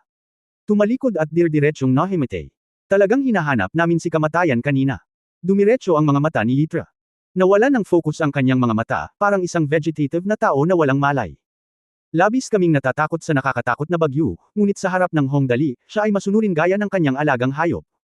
Si Mr. McLean, ang Pangulo ng Estados Unidos, ay hindi na makaiyak, paano maaaring lumitaw ang isang nakakatakot na tao sa langit. Hindi alam ni Mr. McLean kung bakit lumitaw ang isang nakakatakot na figura, ngunit hindi nagtagal ay naakit muli ang kanyang mga mata sa screen, tingnan mo. May ginagawa na naman si Hong Dali. Nasaan na? Nang marinig na gumawa ng isa pang hakbang si Hong Dali, agad na naging masigla sina Silon at Yitra, nasaan sila? Ang cute na munting bagyo, lumakad ng medyo mabagal, oo, lumiko sa isang kanto, pagkatapos ay lumiko muli, at pumunta sa isang lugar na kakaunti ang mga tao, bilang isang mabuting kaibigan ng kalikasan, walang pakialam si Hong Dali kung makikinig ang bagyo o hindi. Naintindihan ko ang sinabi niya, kaya't patuloy pa rin akong nagsasalita sa sarili ko, napakarahas mo. Sasaktan mo ang mga bata. Kahit na hindi mo kayang saktan ng mga bata, mali ang manakit ng ilang bulaklak at halaman. Kailan? Sabi niya dito, biglang tumingin sa baba. Nagkataon lang na sinira ng napakalaking bagyong ito ang lahat sa kahabaan ng baybayin ng San Diego, na walang iniwan na bakas, ngunit ang linya ng paningin ay naging mas malawak. Hindi nagtagal ay nakita ni Hong Dali ang batang babae na walang laman na nakaupo sa gitna ng kalsada, ang hiwalay sa kanyang mga magulang noon. May isang maliit na batang babae na hindi pa tumakas. 2 beses na bamulong si Hong Dali, pagkatapos ay mabilis na tumayo at gumawa ng isang klasikong Superman na pose, pumunta sa pagliligtas ng mga tao. Tapos si Hong Dali parang baboy ramos sa init. Nagmamadali siyang lumapit sa batang babae. Sa ilang paghinga lang, tumayo si Hong Dali sa harap ng batang babae. Little sister, bakit hindi ka tumakas? Nakangiting tanong ni Hong Dali. Big brother. Nang marinig na nagsalita si Hong Dali sa Chinese, ang batang babae ay talagang sumagot sa Chinese, ikaw, bakit ka nandito? Parating ang bagyo. Hiwalay ako sa mga magulang ko at hindi ako makatakas. Bakit hindi ka tumakbo? Hindi nakalimutan ng cute na batang babae na ito na paalalahanan si Hong Dali na tumakbo kahit nasa panganib siya. Hindi ko na kailangang tumakbo, ngumiti si Hong Dali at commendat sa batang babae, ihahatid ka ni kuya para lumipad sa langit, okay. Lumipad. Kaya mo ba talagang lumipad? Bulong ng batang babae. Pagkatapos ay tumingin siya kay Hong Dali, kuya, makikita ba natin ang Diyos? Sabi niya, itinuro ang higanteng bagyo na palapit ng palapit sa kanilang dalawa, kuya, paparating na ang bagyo. Sabi ni Hong Dali, pagkatapos ay tumalikod at itinaas ang kanyang kamay, munting bagyo, mangyaring umalis mamaya, nakakita ako ng isang maliit na batang babae. Tapos tumigil na talaga ang bagyo. Oh Diyos! Si Mr. McGlynn, ang Pangulo ng Estados Unidos, ay lubos na natakot nang makita niya ang eksenang ito, maaari niya talagang kontrolin ang kakilakilabot na bagyong iyon. Paano ito posible? Ang screen ng computer sa oras na ito. Itinaas ni Hong Dali ang isang kamay, tuwid ang kanyang mapuputing palad, na parang may tinutulak. Kamangha-mangha na sabihin na ang malaking bagyo ay nasa harap mismo ng Hong Dali, ngunit hindi ito gumawa ng anumang pagunlad. Gayunpaman, pagkatapos ng lahat, ang kapangyarihan nito ay napakahusay. Ang mga nakapaligid na puno, mga gusali, ang tubig dagat na dinala, at ang mga bagay sa tubig dagat ay pinagsama-sama sa buong kalangitan, tulad ng katapusan ng mundo. Ngunit sa mga mata ng maliit na blonde na babae, si Hong Dali ay mukhang isang tagapagligtas. Nakatayo lang siya roon, ngunit para sa batang babae, siya ay isang ligtas na daungan na maaaring maprotektahan siya mula sa hangin at ulan. Kuya, ikaw, napakalakas mo. Itinaas ng batang babae ang kanyang ulo, tumingin sa likod ni Hong Dali, at bumulalas, ikaw ang pinakamakapangyarihang tao na nakita ko. Kaya lang. Maaaring walang masyadong pakialam si Hong Dali sa papuri mula sa mga ordinaryong tao, ngunit iba ang papuri mula sa 5 taong gulang na batang babae. Namula si Hong Dali at nakangiting sinabi, kaya lang, deal with maintenance. Nang sabihin niya ito, mabilis niyang binago ang usapan, by the way, little sister, pwede ba kitang ihatid para lumipad? Matapos makilala si Hong Dali isang himala na ang batang babae ay talagang wala ng pagdududa tungkol sa kanya. Sa kanyang murang isip, si Hong Dali ay isang Diyos, ang may halo sa kanyang ulo at mga pakpak sa kanyang likod. Okay. Ang maliit na batang babae ay napakamasunuri na iniabot ang kanyang kamay kay Hong Dali, kuya, salamat. Bahala ka, sige. Ngumiti si Hong Dali at hinawakan ang kamay ng batang babae, naghahanda na kontrolin ang bagyo at ipadala siya sa langit. Sa oras na ito, isang itim na kotse ang biglang sumugod mula sa malayo. Ang kotse ay napakabilis, at nasa harap ito ni Hong Dali at ng batang babae sa isang kisap mata. Huminto ang sasakyan. Bumukas ang pinto ng kotse, at mabilis na lumabas ng sasakyan ang isang lalaki at isang babae. Nang makita nila ang batang babae, sumugod sila at niyakap ang batang babae sa kanilang mga bisig, umiiyak, Avril, huwag kang matakot, narito sina nanay at tatay, mamamatay sila. Sabay tayong mamamatay. Oy, nandito ba ang mga magulang ng batang babaeng ito? Hinawakan ni Hong Dali ang kanyang ilong at bamulong, well, pansamantala, sa tingin ko ay hindi ako mamamatay, ngunit kung hindi ako magmadali, mamamatay talaga ako. Hindi mapigilan ni Little Baofeng. Gamit ang pasibong talento ng Elemental Affinity, ramdam pa rin ni Hong Dali ang lakas ng higanteng bagyo mga 12 ng metro ang layo sa likuran niya nagsisimula nang gumalaw ang bagyo. Kaya niyang kontrolin ang bagyo para huminto saglit, ngunit kung tutusin, hindi rin naman ito magtatagal. At kung hindi dahil sa presensya niya, sa ganitong kalayuan, matagal nang nasangkot sa bagyo ang pamilya ng 3 nagngangalang Avril. Ikaw si Hong Dali. Di nagtagal, ang lalaki ang unang nag-react at nag-aalalang nagsabi, paano tayo makakaligtas? Ang kanyang isip ay medyo malinaw, at narinig niya ang tungkol sa Hong Dali sa ilang mga lawak. Ang ilan sa kanila ay nakakita rin ng mga larawan ni Hong Dali pag-uusapan, nakapunta na rin siya sa kaharian ng langit, ang panahon nakakalabas lang ni Hong Dali ng higanteng pagong na si Xuanwu. Kaya't ang lalaki ay may kaunting pag-unawa sa mahika ni Hong Dali. Well, simple lang. Bahagyang ngumiti si Hong Dali. Sa eksenang ito na tila katapusan na ng mundo, parang ang sikat ng araw sa umaga, manatili ka lang dito sandali at huwag kang matakot. Di nagtagal, isang bahagyang banayad na bagyo ang tumama kay Hong Dali at ang pamilya ni Avril na may 3 ay nabalot, at pagkatapos ay dahan-daang lumipad sa hangin. Kasabay nito, muling sumulong ang dambuhalang bagyo na Samaire sa mundo. Kabanata 655, mayroon akong tigre sa aking puso, sumisinghot ng mga rosas. Magaling. Nang makita ang eksenang ito, natuwa ang lahat sa National Weather Service. Pagkatapos ng lahat ay dapat na nakakita ng maraming mga Amerikanong blockbuster. Bagamat pagalit ang kanilang paninindigan, ang kahalagahan ng mga Amerikano sa buhay ng tao ay talagang pambihira. Ngayong nailigtas ni Hong Dali ang pamilyang ito ng 3 mula sa bagyo, agad niyang nakuha ang pabor ng lahat. Itong Hong Dali, bahagyang umiling si Pangulong Mr. McGlynn, bumantong hininga, at dahan-daang sinabi, siguro hindi natin siya dapat ituring nakaaway sa simula pa. Siyempre, walang posibilidad sa mundong ito, ngunit ngayon ay maaaring hindi pa huli ang lahat para mag-react. Wow! Sa harap ng dambuhalang bagyo, ang munting batang si Avril ay nakatitig sa nakakakilabot na eksenang dulot ng bagyo. Ang lupa ay pumutok sa bawat pulgada, 12-dosenang mga palapag na skyscraper ang nabunot, ang mga pipeline ng gas sa ilalim ng lupa ay sumabog at sumabog, ang mga apoy ay bumangon at natangay sa bagyo, na nagdala ng isang nakakatakot na pulang ilaw. Pagkatapos ito ay napatay ng singaw ng tubig na dala ng bagyo, nagpapadala ng puting singaw sa buong kalangitan. Mag-ingat ka. Sa oras na ito, sumigaw ang ama ni Avril, Master Dali, isang sasakyang panghimpapawid ay darating mula sa likuran. Isang aircraft carrier paparating na. Sa sandaling marinig mo ito, malamang na malasing ang lahat. Have. Nakakita ka na ba ng sasakyang panghimpapawid na lumilipad sa bilis na humigit kumulang 200 metro bawat segundo at tumatama sa mga tao? Anyway, nakaka-eye-opening talaga ang lalaking iyon ngayon, first time ko siyang makita. Oh! Sa oras na ito, ang elemental affinity ni Hong Dali ay naging sanhi ng lahat ng kanyang mga katangian na umakyat sa isang geometric na pag-unlad. Sa pagtingin sa universo, kung ang isang taong may lakas na 1,000 ay ituring na isang makapangyarihang tao, kung gayon si Hong Dali ay maituturing na isang makapangyarihang tao sa oras na ito. Ang kapangyarihan ay 1,000 beses kaysa sa taong iyon. 1,000,000 katangian ng kapangyarihan. Nang makita ang aircraft carrier na dir-diretsyong patungo dito, humakbang lang si Hong Dali at iniunat ang kanyang kamay. Dahil dito, abnormal ang buong katawan ng lalaki. Ang 100,000 toneladang aircraft carrier ay ganap na hinawakan ni Hong Dali sa himpapawid, at ang Hong Dali ay nasuspine doon. Nagbigay siya ng puwersa gamit ang magkabilang braso, at ang sasakyang panghimpapawid ay direktang itinapon sa kanya, lumipad ng higit sa 300 metro, at pagkatapos, nahigop muli sa bagyo. Nako, kalimutan mo na, nakakakilabot na eksena ito, napakaganda kaya hindi makatingin ng diretsyo ang mga tao dito. Ang presidente, na nasa National Weather Service, ay nagtakip ng kanyang mukha, hindi ko pa nakikita ito. Gising ka na ba? Siyempre, ang mga ito ay maaari lamang ituring bilang isang maliit na yugto. Nagsimulang umusad muli ang malaking bagyong ito. Dumating ito sa California, huminto sandali sa San Diego, at pagkatapos ay dumiretso sa silangang Estados Unidos. Napakasira ng kalsada na walang tumubo na damo, gamulong ang lupa, at ganap na nawasak ang lungsod sa isang engkwentro lamang. Ang skyscraper ay ganap na nabunot, umiikot sa bagyo, at pagkatapos ay bumangga sa iba pang lumilipad na bagay at naging alikabok. Nawasak. Ang tanging salita na makapaglalarawan sa gayong eksena ay pagkawasak. Ngunit ito ay maituturing na biyaya sa kasawian. Matapos ang bagyong ito ay pinabagal ng Hong Dali, ang mga kahihinatnan ay talagang mas kaunti.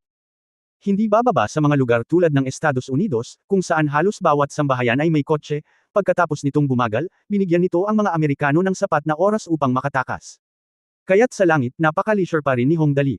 Nakipag-chat pa siya kay Avril sa malapit pa. Ano yun? Hindi ko alam kung paano kita tatawagan. Ang pangalan ko ay John, Master Dali, tuwang-tuwang sabi ni John, ito ay isang himala. Master Dali, napakaganda mo. Ahaha, hindi pwede. Humalaklak si Hong Dali at pagkatapos ay nagtanong, nga pala, bakit mo iniiwan si Avril na mag-isa? Napakalapit na ng bagyong ito. Hindi ba? Tandaan mo bumalik para sunduin siya. Wala akong magagawa. Napabuntong hininga si John at walang magawang sinabi, nagkakabaliw ang mga tao sa oras na iyon, at halos lahat ng sasakyan sa kalsada ay papunta sa iisang direksyon. Maraming tao ang umalis ng maaga nang marinig nila ang balita, ngunit hindi nito maibsan ang presyon ng trapiko. Ang problema ay kapag lumiko tayo sa kalsada sa oras na iyon, tayo ay magkakapira-piraso. Tama yan. Kapag ang buong lungsod ay tumatakas, kung hindi sila sumabay sa agos, ang kanilang tanging kahihinatnan ay ganap na maalis kung tutuusin, ang pagmamaneho sa kabilang direksyon sa oras na iyon ay napaka-fatal. Sa oras na ito, ang asawa ni John at ang ina ni Avril ay bumulong, kami ay natakot, iniisip na hindi na namin makikita si Avril. Sa oras na iyon, nakakita kami ng isang maliit na eskinita na kakaunti ang mga tao at huminto, at hindi kami makakabalik hanggang sa wala ng mga sasakyan sa kalsada. Magmadali. Akala namin ay hindi namin mabubuhay kung wala si Avril, ngunit sa hindi inaasahan ay ang kanyang buhok ay isang itim na tao sa dali. Talon. Medyo maganda rin siya, maliban sa kulay ng buhok ni Avril na namana ng kanyang ama ang gininto ang kulay, ngunit sa pangkalahatan, ito ay hindi direktang nagpapaliwanag kung bakit si Avril ay nakakapagsalita ng wika ng langit. Haha, yun lang, napakamot ng buhok si Hongdali at ngumiti, at pagkatapos ay sinabi, okay, ligtas na ito. Susubukan kong pangunahan itong munting bagyo sa lugar kung saan walang tao sa paligid. Iligtas mo. Pumapatay ng mga tao sa kalsada. Kaya, ang bagyong ito ng siglo ay dumiretso mula sa kanluran hanggang sa silangan ng Estados Unidos. Nang bumiyahe ito sa bilis na mahigit 300 kilometro bawat oras sa loob ng halos 10 oras, nakatulog si Hongdali. Pagkatapos ng dalawang tulog, sa wakas ay unti-unti itong nanghina. Nang makarating ito sa pinakasilangang estado ng Estados Unidos, sa wakas ay hamina ito sa diameter na humigit kumulang 2 kilometro. Sa pagtatapos, patuloy na hamina ang bagyo hanggang sa mawala. Sa oras na ito, ang lahat ng mata sa Estados Unidos ay nakatuon sa Hongdali. Ang mga mata ng mga tao sa buong mundo ay nakatuon din kay Hongdali. Matapos ang ganap na paglaho ng bagyo at si Hongdali ay dumaong sa lupa kasama ang pamilya ni Avril na 3, lahat ng tao sa buong Estados Unidos malapit sa estadong ito ay nagtipon-tipon. Ang mga tao ay nagsaya, at nagdiwang na ang mapangwasak na sakuna na ito ay ganap na nawala dahil sa Hongdali. Mr. Hongdali. Hindi mabilang na mga Amerikanong mamamahayag ang sumulong, at ang mikropono ay malapit nang ipasok sa bibig ni Hongdali, ikaw ang tunay na Diyos na naparito sa mundo, at ikaw ang Diyos ng ating mundo. Ano ang palagay mo tungkol sa bagyong ito? Ano sa palagay mo? Mr. Hongdali, maraming salamat sa pagligtas sa Estados Unidos. Palagi kong iniisip na ikaw ay aliberga, ngunit sa pagkakataong ito, mangyaring payagan akong maging iyong pinakatapat na mananampalataya. Master Dali, nakakatakot ka. Tuwang-tuwa kami na mailigtas namin ang pamilyang ito sa harap ng bagyo. Mayroon ka bang sasabihin sa lahat ng mamamayan ng Estados Unidos? May sasabihin. Tumingin si Hongdali sa mga masigasig na mamamayang Amerikano sa paligid niya at nag-isip ng mabuti. Pagdating sa pagpapakitang gilas, kailangan mo pang magpakitang gilas, at kitang-kita na may karanasan si Hongdali sa pagpapakitang gilas. May tigre ako sa puso ko, at naaamoy ko ang mga rosas. Sabi ng pinakadakilang alibughang anak sa kasaysayan. Ang sobrang bagyo ng panahong ito ay nagdulot ng hindi maisip na pagkalugi sa Estados Unidos. Mula sa satellite view, ang buong Estados Unidos mula California sa kanlurang baybayin hanggang Maine sa silangan ay narrow ng napakalakas na bagyong ito, at nahati sa dalawang bahagi mula sa gitna. Sa madaling salita, para itong magsasaka na itinutulak ang lupa mula umpisa hanggang wakas gamit ang araro kapag nagtatanim. Ang lupa sa buong gitnang ruta, na higit sa 230 kilometro ang lapad, ay nawasak sa lupa. Napakalinis ng lupa na kahit isang bahay ay hindi makita. Si Mr. McLean, ang Pangulo ng Estados Unidos, ay ganap na nabigla sa mismong lugar nang makita niya ang shot na ito. Matapos malasing, nilinaw niya na hinding-hindi siya makikipag-usap ng walang kaparerekon sa kaharian ng langit sa hinaharap. Baka gamitin ng kaharian ng langit ang hindi kinaugalian na sandata ni Hongdali sa susunod, ang Estados Unidos ay malamang na maging isang bukirin. Kasabay nito, inihayag ng Japan ang kumpletong pagsuko nito. Ang lahat ng mga desisyon na ginawa ng kaharian ng langit ay walang kondisyon na susuportahan sa hinaharap kung tutusin, talagang natatakot sila na kung sa susunod na pagkakataon ay hindi na bagyo kundi lindol, ang buong bansa ng Japan ay talagang mawawala sa mapa ng mundo. Pagkatapos, ipinapakita ng mga estatistika na ang sakuna ng Estados Unidos sa pagkakataong ito ay nagdulot ng kabuuang. Sa kabutihang palad, walang mga world-class na lugar ng interes pagkatapos ng lahat, ang Estados Unidos ay itinatag lamang ng wala pang 100 at 200 taon, kaya mayroong mga lugar ng interes. Ang mga monumento ay hindi masyadong mahalaga. At ito ay nagkakahalaga ng pagbanggit na sa oras na ito ang sobrang bagyo ay hindi nagdulot ng isang kamatayan, na napaka hindi inaasahan. Ito ay dahil din sa elemental concussion ability ni Hongdali. Ang lahat ng mabalahibo at humihingal na mga hayop at tao sa daan ay pinaakyat sa langit hanggang sa matapos ang bagyo. Diyos ko, talagang lumilipad ako noong mga oras na iyon. Akala ko patay na ako sa pagkakataong ito, ngunit hindi ko inaasahan na ako ay lumilipad. Nako, salamat Master Dali, siya ang aking tunay na Diyos. Sinabi ito ng isang iniligtas na palaboy sa panahon ng panayam. Ang malakas na bagyong ito ay bumulaga sa buong mundo. Upang talagang pasayahin ang Hongdali, espesyal na pinoproseso ng Estados Unidos ang mga mahahalagang larawang kinunan ng mga helicopter sa pamamagitan ng espesyal na pagproseso at sining ng Hollywood, na ginagawang lubhang kamangha-mangha ang mga larawan. Ang napakalakas na bagyo tulad ng Optimus Pillar ay halos hindi makikita sa TV. Kung tungkol sa Hongdali, maaari lamang itong ituring na isang maliit na tuldok, ngunit alam ng lahat na ito ay Hongdali, ang mahika ng langit. Siya ay isang maliit na alibughang anak, isang napakabait na tao na mahilig sa mga hayop at kalikasan. Siya ay pekeng katulad niya. Hindi nagtagal, kumalat ang artistikong na prosesong video na ito sa buong mundo sa pamamagitan ng nasa lahat ng dako ng internet. Ang mga tao mula sa buong mundo ay nanunood ng disaster movie na ito na nangyari sa katotohanan at katatapos lang. Nang matapos silang manood pagkatapos noon, binasa ko ulit ang pangalan ng video at tahimik na nagustuhan ito. At ang pangalan ng video ay, Hongdali, dumating na ang tunay na Diyos. Kabanata 656, ang pangwakas na lihim ng alibughang anak. Ang buong mundo ay kumukulo. Kapag ang isang tao ay may 100,000, siya ay maaaring magseselo sa isang may 1,000,000. Ngunit ang isang taong may netong halaga na 1,000,000 ay hindi kailanman magseselo sa isang taong may netong halaga na 10 bilyon. Ito ang kasalukuyang sitwasyon sa Hongdali. Walang sinuman sa mundo ang nagsabi na si Hongdali ay nanlaloko o nagseselos. Sa madaling salita, mayroon lamang inggit o pagsamba, at wala man lang selos o puot. Sa American Internet. Salamat sa Diyos, salamat Master Dali. Kung wala si Master Dali, tiyak na magiging parang impyerno ang Estados Unidos sa pagkakataong ito. Oh, Diyos, nanginginig ako kapag naiisip ko ang nakakatakot na sobrang bagyo na maaaring umikot sa buong mundo. Oh my God, hindi mo maiisip kung gaano kalakas ang napakalakas na bagyong iyon. Sinisira nito ang mundo. Ang mga pelikulang science fiction na napanood natin noon ay maituturing lamang na walang halaga sa harap ng mapanirang bagyong ito. Hindi mo dapat pagdudahan ang kapangyarihan ni Young Master Hongdali ay tiyak na mas malapit sa katotohanan kaysa sa mga taong kailangang uminom ng tubig para mabuhay. Young Master True God, mangyaring tanggapin ang pinakadebotong pagsamba mula sa iyong mga tagasunod. Mula ngayon, gagawin ko ito tuwing umaga, tanghalian at hapunan. Ipagdadasal kita. Sa Japanese Internet, ang Fengtian Zaibutsu ay karapat-dapat na humantong sa ganito. Sino ang nagsabi sa kanila na harapin ang Young Master na si Hongdali? Ang sinumang kaaway ng Young Master ay karapat-dapat na mapunta sa impyerno. Dapat tayong magmarcha, at dapat nating ganap na mabangkarote ang Fengtian Zaibutsu. Ang sinumang kaaway ng Young Master ay ating kaaway. Hindi na kailangang magparada, patay na si Gomoto Taro, hindi alam ang kinaroroonan ni Gomoto Hikaru, at nilinaw na ng kasalukuyang tagapagmana ng Fuchan Zaibutsu na si Goten Ran.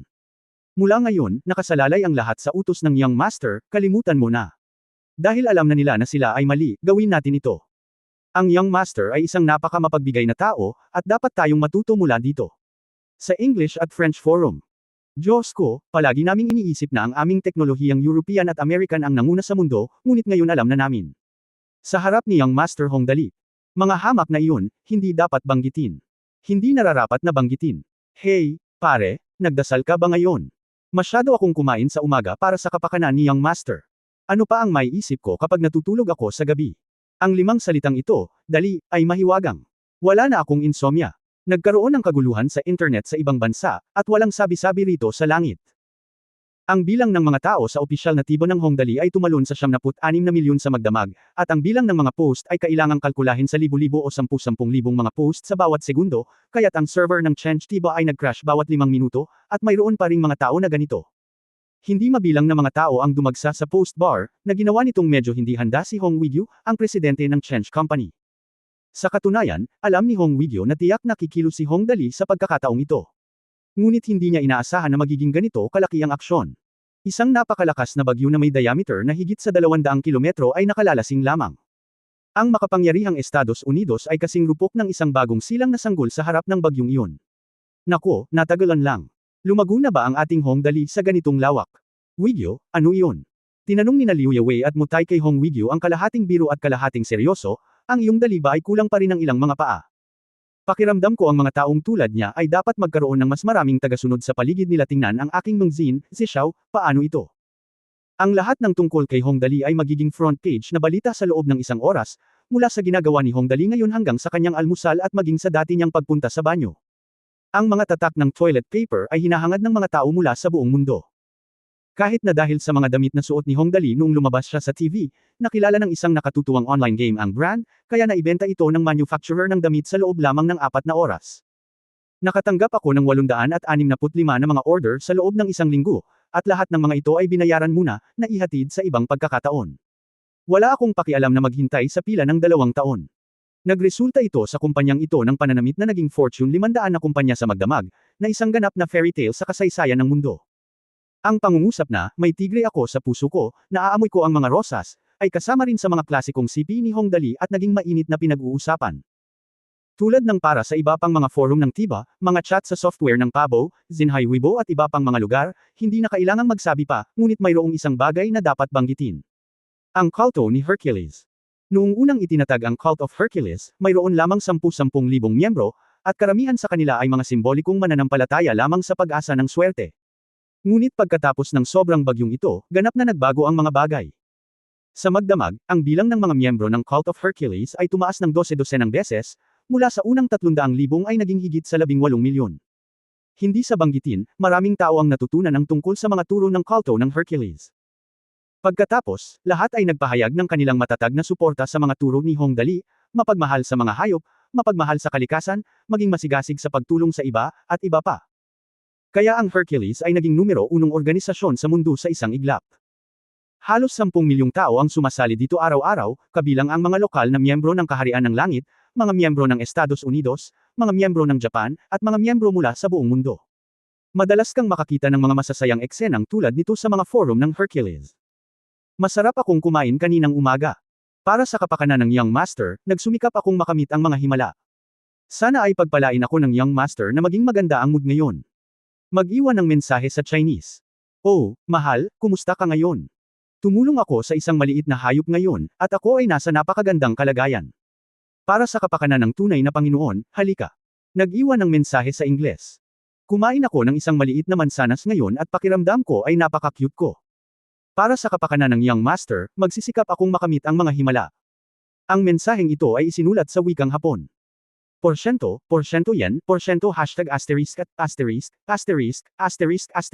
porsyento at yen, porsyento yen, isang hindi kilalang bansa ang nag-iwan ng mensahe, tila ito ay Africa. At iba pa. Kasabay nito, hinarap ni Hong Dali, na bumabalik sa USS Big Fish aircraft carrier sa pinakabagong modelo ng American Supersonic Fighter, ang kanyang bagong hamon. Lumitaw ang boses ng system sa tamang oras. Napuna na ang kasalukuyang alibughang mga punto ng katangian ng host. I-click, lahat ng mga kasanayan ay automatikong mapupunan, ang system ay maa-upgrade sa lalong madaling panahon, mangyaring maghintay. Naglakad ako nang hindi masyadong pinapansin. Puno ba ito ng mga attribute point?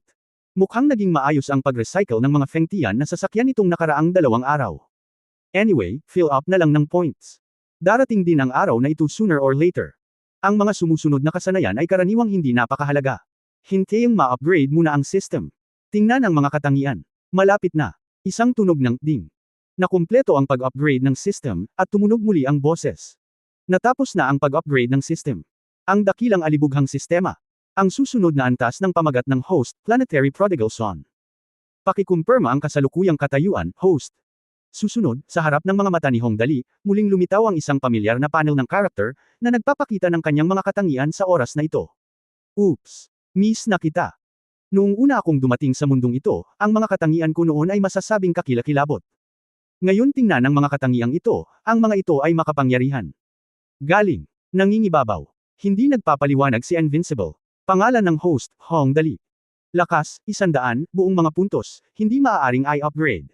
Agility, 100, buong mga puntos, hindi maaaring i-upgrade. Reaksyon, 100, buong puntos. Hindi maa-upgrade.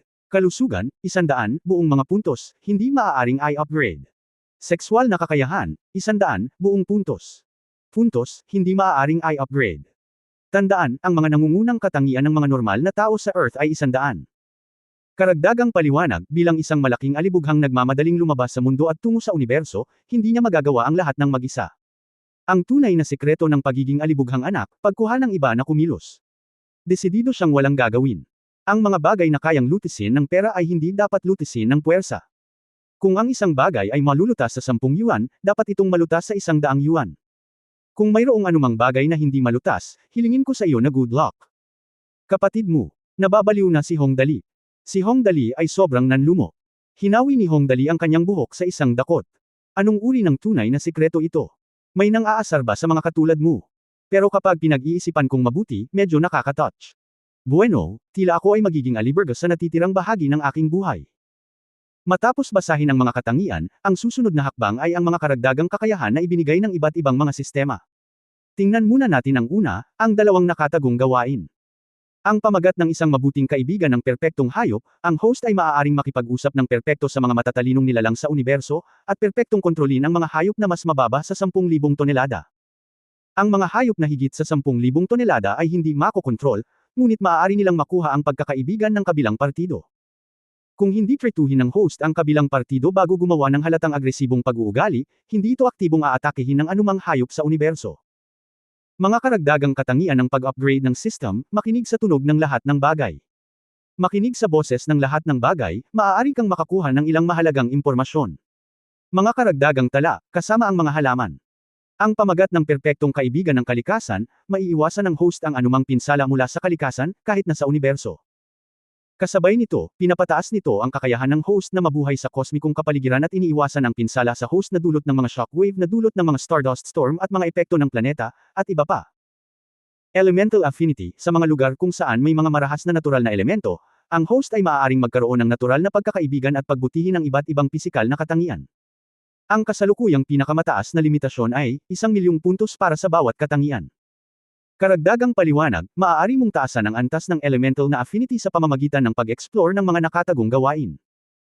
Elemental shock, sa mga lugar kung saan may mga marahas na natural na elemento, makokontrol ng host ang ilan sa mga natural na elemento para sa sarili nitong paggamit, kabilang ngunit hindi limitado sa pinsala mula sa mga natural na elemento sa loob ng planeta. Kasalukuyang itaas na limitasyon, natural na pinsala sa antas ng planeta. Karagdagang paliwanag, maaari mong taasan ang antas ng elemental na pagkabigla sa pamamagitan ng pag-explore ng mga nakatagong gawain. Matapos basahin ang bahaging ito ng paliwanag, tumanggo si Hong Dali nang may kasiyahan sabihin na natin, ang pag-aalaga sa mga hayop at pagprotekta sa kalikasan ay tiyak na lubhang kapaki-pakinabang. Tignan mo, kapag nagalit ang kalikasan, kawawa ang Amerika, di ba? Sumuko ba ang Japan? Hehehehe, simula ngayon kailangan na nating magmadaling umalis sa mundo at pumunta sa universo. Lahat ng uri ng kahangahangang hayop sa universo, narito ako. Kabanata 657, ang mga kahihinatnan ng pagkabigo sa misyon. Susunod, mayroong dalawang eksklusibong kasanayan sa sangay ng Hong Dali.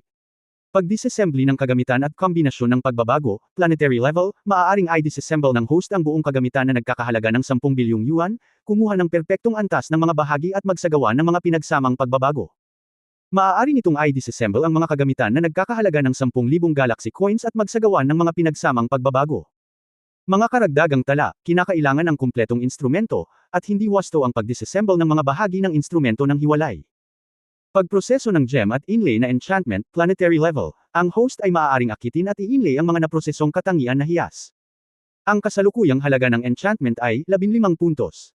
Antas ng planeta, maaaring magproseso ng lahat ng uri ng mahalagang alahas sa Galaxy Alliance.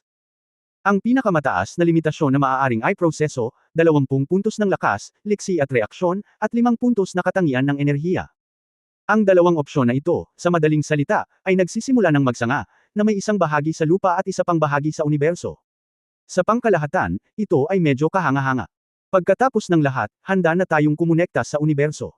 Hindi angkop na patuloy na gamitin ang mga halaga sa mundo para sa susunod na alibughang antas lalo na sa mga tuntunin ng halaga ng mga bagay. Pagkatapos ng lahat, ang RMB ay hindi maaaring dalhin sa universo. Ang susunod na hakbang ay ang survival branch. Bilang isang matagumpay na aliberga, hindi pa ba sinabi ng sistema ng tao na kung maaari mong hilingin sa isang tao na lutisin ang problema, hindi mo dapat gawin ito sa iyong sarili. Ito ay isang matagumpay na alibughang. Mabilis na tingnan ang sistema ng halo. Power aura, pahusayin ang power attribute ng full lower, kasalukuyang level, planeta level sa full level. Halo effect, taasan ang strength attribute ng dogleg ng 150%. Saklaw ng katangian, 64,000 kilometro. Agility aura, pahusayin ang agility attribute ng full lower, kasalukuyang level, planeta level sa full level. Halo effect, taasan ang katangian ng agility ng dogleg ng 150%. Saklaw ng pagkilos, 64,000 kilometro. Aura ng reaksyon, pagbutihin ang katangian ng reaksyon ng tagasunod, kasalukuyang antas, antas ng planeta sa buong antas. Halo effect, taasan ang mga katangian ng reaksyon ng dogleg ng 150%. Saklaw ng pagkilos, 64,000 kilometro. Assault aura, pinapabuti ang shooting hit rate ng follower sa buong planeta. Saklaw ng pagkilos, 64,000 kilometro. Epekto, tumaas ang rate ng hit ng 100%. Durability aura, pinapabuti ang kakayahan sa pagpapagaling ng sugat ng minion. Buong planetary level. Saklaw ng pagkilos, 64,000 kilometro. Epekto, ang kakayahan sa pagpapagaling ng sugat ay tumaas ng 100%. War Drum Aura, pinapabuti ang epekto ng pag-atake ng mga normal na pag-atake ng tagasunod, na umaabot sa buong antas ng planeta. Saklaw ng pagkilos, 64,000 kilometro. Epekto, ang normal na attack damage bonus ay 100%. Oh, teka, ito ay kahangahangang. Ang hanay ng pagkilos ay 64,000 kilometro. Hindi nakakagulat na tinawag itong buong planetary level. Ang equatorial diameter ng Earth ay 40,000 kilometro lamang. May ganitong aura. Maaaring takpan ang buong lupa. Parang nakapasok na tayo sa universe. Ang saklaw na ito ay walang katapusan na pinalawak. Ito ay isang halo effect na 64,000 kilometro, at ang sistema ay sinasabing nasa buong planetary level. Dapat may darating pa. Talaga. Si Hong Dali ay tumingin ng malapitan, at isang linya ng maliliit na salita ang lumitaw sa likod ng halo. Bilang isang alibughang antas ng planeta, ang distansya mula sa talunan sa universo ay tataas ng geometriko, kaya kinakailangan na taasan ang hanay ng halo maaari itong i-upgrade. Hindi mahalaga ang anumang bagay sa harap, ngunit ang pag-upgrade sa likod ay ang katapusan, tama. Pagkatapos ay mayroong kakayahang patigasin at palembutan ang mga kalamnan. Mga tumigas na kalamnan, kayang humawak ng suntok ng 500 cosmic force. Karagdagang paliwanag, kayang humawak ng matatalim na sandata. Mga pinalambot na kalamnan, kayang humawak ng mga suntok na may 1,000 cosmic forces. Karagdagang paliwanag, kakayanin ang mapurol na puwersa at pag-uunat na suntok. Cosmic force, ang isang cosmic force ay humigit kumulang katumbas ng 10 kilo. Walang masyadong masasabi tungkol dito. Malamang dahil naging super punching bag na si Hong Dali yung tipong madaling mabaril ng 10 minuto at hindi pa rin namamatay. Sa likod nila, may napakarilag na grupo ng mga kamag-anak at kaibigan na may buong katangian. Sinulyapan lang ito ni Hong Dali hindi sa ayaw niyang tingnang mabuti, ngunit naglabas ng panibagong misyon ang system. Pangunahing misyon, mawalan ng pamilya sa 2 taon. 200 bilyon. Gantimpala sa misyon, blueprint sa paggawa ng Dark Matter Collider. Mission Failure Penalty, ang paglubog ng isang random na kontinente sa Earth. Pangunahing misyon 2, mawalan ng 200,000 galaxy coin sa loob ng 2 buwan. Gantimpala sa misyon, maliit na unmanned aerial vehicle na may mga random na materyales. Isang planeta, sa loob ng diameter na 2,000 kilometro. Parusa para sa pagkabigo sa misyon, 10 puntos ay ibabawas mula sa mga katangian ng hitsura ng host, ang kasalukuyang mga katangian ng hitsura ng host ay may kabuuang 75 puntos. Kung si Hong Dali ay lubos na natuwa nang tingnan niya ang kanyang mga katangian noon, kung gayon, walang ganap na paraan upang manatiling kalmado sa oras na ito. Mas madaling sabihin dito sa Earth. Kung tutuusin, mayaman si Hong Dali, at hindi lang siya mayaman. Isa siyang aliberga at gumagastos ng pera. Ito ay higit pa o hindi gaanong simple, at ang oras na ibinigay ay sapat na mahaba. Ngunit doon sa universo, ang mga puntos ng hitsura ng iyong kapatid ay ibabawas kung siya ay nabigo sa kanyang misyon. Dapat mong malaman na ito ay isang panahon kung saan ang mga mukha ay pinahahalagahan. Pinahahalagahan. Umaasa si Hong Dali sa gwapong mukha na ito para maghanap buhay. Kung siya ay nabigo sa misyon, ang kanyang halaga ng hitsura ay ibabawas.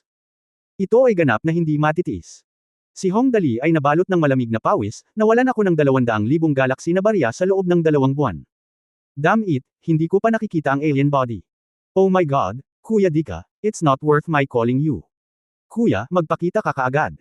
Kung hindi ka sasama, magiging pangit ako na wala na akong makikitang tao sa hinaharap. Nag-aalalang tumalon si Hong Dali. Sa kabilang panig, ang Estados Unidos, na tinamaan pa lamang ng unang bagyo sa kasaysayan, masyadong nakapanlulumo. Lalo na ang presidente, si G. McLean, ay medyo nag-aalala pa rin. Sa pagkakataong ito, direktang nakipaglaban si Hong Dali upang maging isang Diyos. Walang sinuman sa mundo ang nang-ahas na tanungin ang awtoridad ni Hong Dali. Ito ay wala, ngunit ang problema ay ang gawaing muling pagtatayo pagkatapos ng bagyo ay napakahalaga. Mahigit 1,000 may mga nayon, bayan at lungsod na ganap na nawasak, malaki, katamtaman at maliit. Paano ilagay ang mga taong ito? Gaano karaming materyales sa gusali ang kailangan upang muling itayo ang mga gusali? Paano sila dadalhin kung ang mga kalsada ay nasira? Ang pinakamahalagang bagay ay nangangailangan ito ng pera, at nangangailangan ito ng maraming pera, at ang pera ay napaka-urgent hindi mo maaaring hilingin sa mga tao na matulog sa kalsada, tama ba? Ang pagtulog sa isang tolda sa loob ng 1 o 2 araw ay mainam, ngunit gusto mo silang subukang matulog sa isang tolda sa loob ng 1 taon. Napaka-nerbiyos, si McLean ay nag-aalala. Marahil ang tanging magandang bagay ngayon ay, tiyak na dahil ang sakuna ay napakalaki, ang kanyang posisyon bilang pangulo ay nailigtas. Sa ganitong sitwasyon, walang handang tanggapin ang gulo na ito. Kung gusto niyang i-impeach siya, kailangan niyang kahit na kapag halos tapos na ang reconstruction work.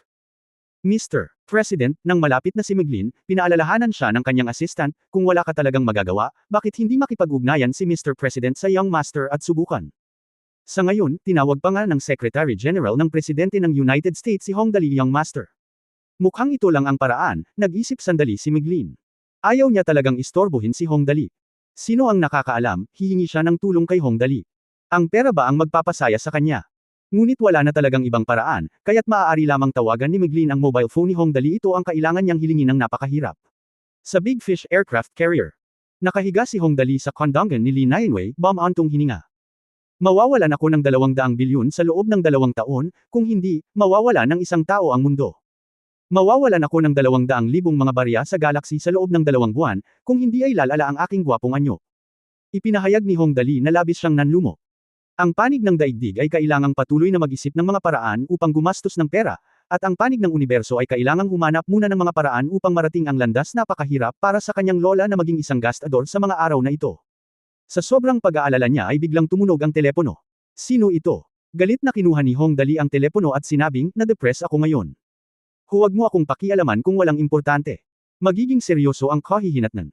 Ang tunay na Diyos na si Hong Dali ay nasa masamang kalagayan ngayon. Agad na lumuhad ang Pangulo ng Estados Unidos sa kabilang linya ng telepono. Kung tutuusin, gusto niyang ibinaba ng diretso ang telepono, pero kung ibinaba niya talaga, baka hindi na niya ito makontak. Nakagat lang niya ang bala at sinabing, oo, si Mr. Young Master. Ako ba, Meglin? Huminga si Hong Dali. Ako ang Pangulo ng Estados Unidos, kung noon pa man, magpapakilala si Meglin. Talagang mataas ang loob niya, at hindi na niya kailangan pang ipakilala sa kanya. Nalaman na ng kabilang partido ang lahat ng impormasyong kailangan niyang malaman. Bilang resulta, ngayong nandito na si Hong Dali, wala siyang tiwala sa pagsasabi na siya ang presidente ng United States. Masyadong nasaktan si Meglin.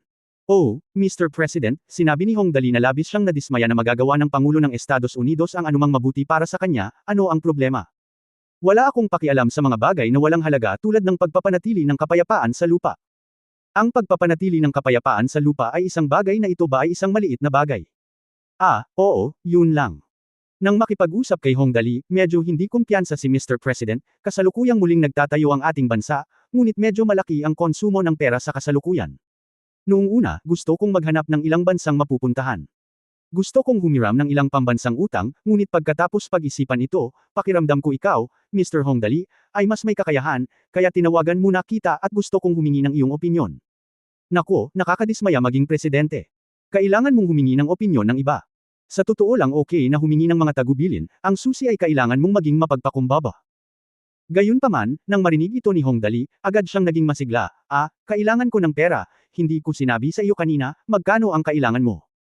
Kailangan, napalunok si Mr. President, sa kasalukuyan kailangan natin ng humigit kumulang 68 bilyon. Ang 68 bilyon ay talagang para sa maagang paggamit ng emerhensya, ngunit pagkatapos ng pinakamahirap na panahon ay tapos na, mamaya ito ay magiging mas madali, hindi bababa sa hindi nakaka-stress gaya ngayon. Sa huli, hindi nagsalita si Hong Dali at direktang tumango, 68 bilyon, madali lang iyon. Bilugan natin ito hanggang 100 bilyon. Nako, maraming salamat. Ang napakabuting alibughang ito ay talagang dumating sa iyo. Paano ako mahihiya?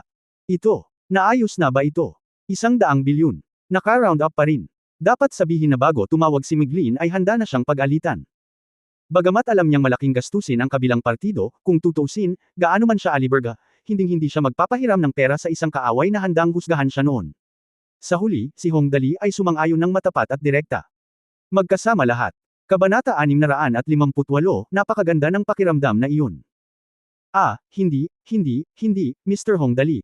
Bagamat tuwang-tuwa siya, kinailangan pa ring ipahayag ni Meglin ang kanyang mataktikang pasasalamat, ang perang ito ay gagamitin lahat para suportahan ang pagtatayo ng lugar ng sakuna. Maghihintay kami ng 2 taon. Bilang karagdagan sa interes, babayaran kita muli kay Master Dali. Para ipakita ang iyong sinseridad, Master Dali, maaari ka ring magtalaga ng isang espesyal na tao na mga ngasiwa sa buong gawaing rekonstruksyon. Ngayon ay talagang nasasabik si Meglin. Nauna na niyang sinabi na gusto niyang bumili ng pambansang utang sa ibang bansa, ngunit hindi ganoon kadali. Kung tutuusin, dati nang sinabi ng Estados Unidos na susubukan nito ang Hong Dali, ngunit ngayon kung manghihiram ito ng pera sa ibang bansa, maaaring hindi maglakas loob ang ibang bansa na humiram ng pera. Ngunit ngayon ay handang hiramin ito ni Hong Dali, na iba. Kailangan mo ba ng magsusupervise sa'yo? Nag-isip sandali si Hong Dali, at ito ay isang problema. Siya ay hindi natatakot na ang Estados Unidos ay makalusot ng isang bagay mula dito. Ang susi ay dahil sa mukha na ito, naghahanda siyang umalis sa lupa. Ang Estados Unidos, isang hindi matatag na kadahilanan sa mundo, ay talagang kailangang magpadala ng isang mas maaasahang tao upang mangasiwa dito. Huwag gawin ito sa oras na iyon. Hindi ko na maabot sa kalawakan. Kung may sunog sa likod bahay sa Earth, ako ay magalit. Kung tutuusin, hindi naman pwedeng patayin mo na lang lahat ng maaaring kalabanan mo, di ba? Hayaan mo akong isipin kung sino ang pipiliin mo. Huwag kang mag-alala. Hinawakan ni Hong Dali ang kanyang baba, hihilingin ko kay Go Ben na maglipat ng pera sa iyo mamaya. Well, sasabihin namin sa iyo kung ano ang ayaw mong ibalik mamaya. Bayaran mo, dapat mong ibalik. Biglang nabalisa si Maglin, hindi kami nangangahas na utangin si Master Dali ng pera sa sinuman. Kung nagalit na naman ito kay Hong Dali, darating na naman ang bagyong magbabago ang Amerika. Mula sa palayan. Kaya lang, hayaan ko munang alamin ko ang mga kandidato. Sabi ni Hong Dali at ibinaba ang telepono. Tingnan mo ang aura ng taong ito. Ang Pangulo ng Estados Unidos ay kailangang maging maingat sa pakikipag-usap sa kanya, at maging mapagpakumbaba. Ngunit ang aura ay aura, at ang pangunahing prioridad ngayon ay isaalang-alang muna ang kandidato. Pagkatapos ng lahat, ang Estados Unidos ay hindi mas mahusay kaysa sa ibang mga bansa. Medyo mataas pa rin ang kanilang lakas militar, at walang makakalampas sa kanila sa maikling panahon. Kaya, sino ang dapat kong ipadala? Bahagyang nag-alala si Hong Dali, napakahalaga ng karakter na ito, at hindi angkop para sa sinuman na pumunta. Young Master, ano ang problema? Sa oras na ito, tumingin si Lee Nainwei kay Hong Dali at tinanong he said, ano ang iyong inaalala? Ang isyu ba ng kandidato na hiniling sa iyo ni Mr. President ng United States na ipadala para pangasiwaan? Oo, tumanggo si Hong Dali, sa palagay ko ay hindi makabubuti para sa sinuman na magpadala ng kandidatong ito. Una sa lahat, ito ay dapat na maasahan. Pangalawa, magsalita ng mahusay na Ingles. Pangatlo, hindi ka maaaring maging masyadong malapit sa akin, kung hindi ka sanay na magkaroon ng isang mas kaunting tao sa paligid mo. Direktang gumawa ng tatlong kahilingan si Hong Dali, at medyo mahirap sabihin ang ganoong kahilingan. Ang bawat tao sa paligid niya ay mahalaga at uunlad ng malaki sa hinaharap. Ang Estados Unidos ay hindi madaling ipadala doon. Kung hindi, tiyak na magkakaroon ka ng mga problema na hindi mo nakasanayan kapag nagdidirekta ng mag-isa. Ayan na. Nag-isip sandali si Lee Nainwei, pagkatapos ay biglang lumiwanag ang kanyang mga mata at nakangiting sinabi, may napili na. Sino ta? Nagtanong si Hong Dali, maaasahan ba ito? Ito ay dapat na lubos na maaasahan. Magiliw na tinulungan ni Lee Nainwei si Hong Dali na ayusin ang kanyang kwelyo. Mahina niyang sinabi, ang nakababatang kapatid ni Ling Xiaoyi, si Ling Mufeng, ganap niyang natutugunan ang iyong mga kinakailangan, young master. Ling Mufeng. Ang drug addict noon pa. Pinag-isipan ito ng mabuti ni Hong Dali, at pagkatapos ay biglang lumiwanag ang kanyang mga mata, haha, huwag mong sabihin sa akin, ang taong ito ay talagang bagay. Oops, si Sister Xiaoyi ay matagal nang kasama ko, at inayos ang kanyang kapatid na maging personal na kalihim ng Pangulo ng Estados Unidos. Ito ay itinuturing na isang magandang sweldo. Ito ay maaaring ituring na isang magandang deal. Maganda ba ang paggamot? Ito ay medyo magandang paggamot. Personal na kalihim ng Pangulo ng Estados Unidos, gaano siya kataas na opisyal? Ito ba ay isang bagay na maaaring maging isang ordinaryong tao? Bilang resulta, nagsalita si Hong Dali, at ngayon ay naayos na ang usapin wow. Kapag naayos na ito, magiging madali na ang iba. Di ba sabi ng sistema ng tao kung pwede mong hilingin sa mga nasasakupan mo na lutasin ang problema, siguradong hindi mo gagawin ang sarili mo. Kaya't si Hong Dali ay gumawa lamang ng isang simpleng pag-aayos, at natural na mayroon siyang isang tao upang hawakan ang lahat ng mga kaugnay na bagay. Mabilis ang panahon, at mabilis na sinimula ng Estados Unidos ang gawaing muling pagtatayo. Dumating na rin ang Hong Dali sa Bermuda Triangle area. At pagpasok pa lang niya sa water area na ito, sa wakas ay dumating na ang pinakahihintay na bisita ni Hong Dali. Young Master, may signal sa komunikasyon. Isang dogleg ang nagmamadaling tumakbo papunta kay Hong Dali at sinabing, ito ay ipinadala ni Dika. Sinabi niya na siya ay dumating sa lugar ng Bermuda Triangle at nais na sumama sa amin sa lalong madaling panahon. Nandito na si Kuya Dika. Tuwang-tuwa si Hong Dali na halos mapatalon siya, mabilis, nasaan ka? Napapanahon ito. Kung hindi tayo sasama, hindi natin mapapanatili ang gwapo nating mukha. Hindi nagtagal, isang maliit na puting tuldok ang unang lumitaw sa kalangitan, at pagkatapos ay unti-unting lumaki ang puting tuldok, at pagkatapos ay lumitaw ang isang maliit na puting spacecraft na halos 10 metro ang haba sa paningin ni Hong Dali. Ang hugis ng sasakyang pangalan Gaang ay napakaganda, perpektong naka-streamline, na may puting katawan ng barko at isang patag na hugis. Medyo parang patag na isda sa dagat. Marahil ang hugis na ito ang pinakaangkop para sa paglalakbay sa universo, kaya binigyan ni Hong Dali ang spacecraft na ito ng isang napakamagiliw na pangalan, Sanyo.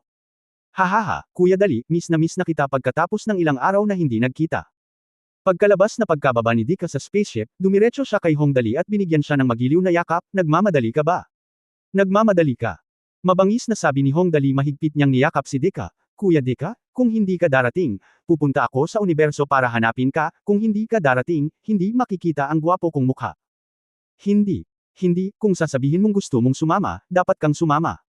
Ang tunay na Dika ay halos kapareho ng Dika sa Galaxy Virtual Network, maliban na lamang na hindi niya dala ang maluwalhating espada. This time, magaan lang ang suot niya at wala man lang nakapaligid sa kanya. Sa oras na ito, sina Lee Nianwei, Tang Moxon at iba pang mga tao na nakapasok sa virtual na mundo noon ay nakakuha ng balita at nagmamadaling pumunta. Pinahanga ni Dika sina Lee Nianwei at Tang Moxon. Nang magkita sila, agad siyang lumuhod, dalawang kaakit-akit at marangal na babae. Mangyaring payagan akong magpakita ng pinakamataas na paggalang. Sinipa siya ni Tang Moxon, huwag mong hawakan ang mga paa ko. Hindi pa ako nahihipo. Well, ang virtual na mundo ay isang virtual na mundo, at ang realidad ay katotohanan. Paano hihilingin ni Tang Moxon sa isang dayuhan na hawakan ang kanyang mga paa sa katotohanan? Hindi pa nahawakan ni Dali ang kanyang mga paa. So sad. Napaluha si Dika. Ahaha, haha, Kuya Dika, don't mind, puro ilusyon lang yan. Humalaklak si Hong Dali at mabilis na iniba ang usapan, Kuya Dika, welcome to the Earth as a guest, hehe. Pambihirang dalaw, paano kung ipapakita ko sa iyo ang aking mga goodies? Ah, okay, tumingin si Dika sa paligid at nakita niya ang iba't ibang mga lumang gusali. Ang mga gymnasium at bakal na silid-aralan, bagamat ito ang pinakabagong mga teknolohiya para sa daigdig, sa isang dayuhan mula sa Dika, isang ikalimang antas na sibilisasyon sa universo, tila hindi maganda ang mga ito. Ngunit malinaw na ang gustong ipakita sa kanya ni Hong Dali ay hindi maaaring ang mga bagay na ito. Nanguna agad si Hong Dali. Habang naglalakad siya, hindi niya nakalimutang maglabas ng bin sa kanyang maliit na bag, Kuya Dika, ito po ang mga merienda ko. Gusto mo ba? Anong merienda? Masarap ba? Ang mga merienda ay para lamang sa mga bata, at hindi ito masyadong inisip ni Dika. Ngunit nang maamoy niya ang bango ng power beans, agad siyang nawala sa katinoan, ito ay, siya. Ay natigilan ng isang buong minuto. Sumigaw si Dika sa pinakamataas na boses, si Chenjitang Hong daw ito, si Chenjitang Hong daw ito. Dali, alibughang anak, kinakain mo talaga ito bilang merienda. Habang sinasabi niya ito, sumugod siya, balak niyang agawin ito. Pagbaba niya, ang kanyang ekspresyon ay halos kapareho ng sa misteryosong lalaki at ng pinuno, bitawan mo. Bilasan mo. Aha, hindi mo maaaring nakawin ang aking mga merienda. Ito ang aking mga merienda. Agad na tumakbo si Hong Dali. Kaya pagkatapos ng kaunting pagkalito, si Dika ay may parehong ekspresyon sa misteryosong lalaki, ang 10,000 mga barya ng galaxy ay nawala. Ang 10,000 mga barya ng galaxy ay nawala muli. Para sabihing galing siya sa isang planeta sa Galaxy Alliance, Dika sa pangkalahatan, napakataas ng paningin ni Ka. Ngunit nang dumating si Hong Dali, napagtanto niya na ang kanyang mga abot tanaw ay medyo napakaliit pa rin, at medyo naramdaman niya ang pagpasok ni Lola Liu sa Grandview Garden. Ito ay tulad ng isang tao sa lungsod na nagmamaneho ng isang bagong binili na BMW sa kanayunan. Noong una, ang mga taong maputik sa kanayunan ay tumingin sa kanya ng may inggit, at pagkatapos ay nagtanong, Kuya, magkano ang binayaran mo para sa kotseng ito? Ah, walang mahal, higit sa 400,000 yuan. Pagkatapos ay mukhang naiinggit ang taga-bayan at sinabing, napakamahal, nako, ang kotseng ito ay talagang maganda at high-end.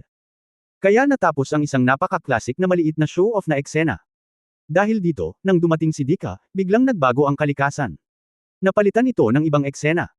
Isang lalaking tagalungsod ang nagmaneho ng BMW patungo sa kanayunan, nagpanggap na call, at pagkatapos ay natuklasan na ang taong ito sa bansa ay may isang. Sobrang ganda ng feeling kaya nolicing si Dika on the spot. Halatang merienda lang talaga ni Hong Dali ang Dali beans, at nanatili siyang nakatulala. Makalipas ang 2 minuto, walang magawa si Dika. Ang mga tao ay mas malamang na mamatay kaysa sa iba. Ito lamang ang walang hanggang katotohanan sa sansinukob. Kaya nagpatuloy silang dalawa sa pagsulong. Hindi nagtagal ay nakarating na sila sa gitna ng gymnasium. Sinagulan Shio at Balsyon ang magagandang bagay na binalak ni Hong Dali na ipakita kay Dika. Kung ikukumpara sa dalawang meka na ito, ang Dali beans ay maituturing lamang na mga merienda syempre dati pa. Diyos ko! Kung lasing na si Dika noong nakita niya si Hong Dali na kumakain ng milk beans noon, tapos nang makita niya ang dalawang meka na ito, tuluyan nang bumagsak si Dika. Inangat niya ang ulo niya at tinitigan ang dalawang meka ng 5 minuto. Pagkatapos ay sumugod siya na parang baliw at tumalon sa paanan ni Gulan Shio. Ang kanyang mga mata ay halos nasa paa ni Gulan Shio, iimmetal. Ito ay immetal. Ang gayong buong mecha ay gawa talaga sa immetal, alang-alang sa Diyos. Well, ito pa rin ang taong lungsod na nagmamaneho ng BMW. Pagpunta niya sa bansa, nakita niyang maayos na ang kababayan. Hindi banggitin ang pagbagsak ng mga Bentley, mayroon pa ring dalawang aircraft carrier na nakapark sa swimming pool sa likod bahay ng kababayan. Sa katunayan, orihinal na gustong tawagan ni Hong Dali si Dika, tiningnan ang dalawang mecha na ito. Pagkatapos ng lahat, pagkatapos makumplito ang high-energy electronic engine research, ang dalawang mecha na ito ay papasok sa universo. Ang orihinal na intensyon ni Hong Dali ay tanungin si Dika na makita kung ang dalawang mecha na ito ay maaaring pumunta sa universo. In the end, I didn't expect that Dika would have this expression. Hoy, bakit mo balak kagatin ng ngipin? Diyos, luhod na lumuhad si Dika, na may mga luhang umaagos sa kanyang mukha. Kuya Dali, alam mo ba kung magkano ang halaga ng iyong dalawang mecha? Hindi ko alam, umiling-iling si Hong Dali. Anyway, alam kong kotse ko ito, at walang sino man ang pinapayagang hawakan ito. Are you kidding me? As a super prodigal, hindi ba't sinasabi na sa akin ng system na anumang bagay na malulutas sa $10 ay dapat gastusin sa 100? Sapat na ang ganoong mecha para palitan ang ating buong interstellar fleet. Nanginginig ang boses ni Dika, ang yim metal na ito ay ang metal na pinakamalapit sa mga ari-arian ng kalawakan sa universo. 1 kilo at 160,000 galactic coins. Ang dalawang mecha na ito ay nagkakahalaga ng 10-10 tonelada, Diyos ko? Ilang bilyong mga barya ng galaxy ang mga ito. Kalokohan, ang bagay na ito ay maaaring sirain ng isang kalawakan sa isang shot kapag ito ay umunlad sa isang masuling yugto. Well, bilyon? Ambon. Well, mariing tumanggo si Hong Dali, sasakyan lang naman ito. Bilang isang sobrang aliberga, ang pagiging popular ang unang salik.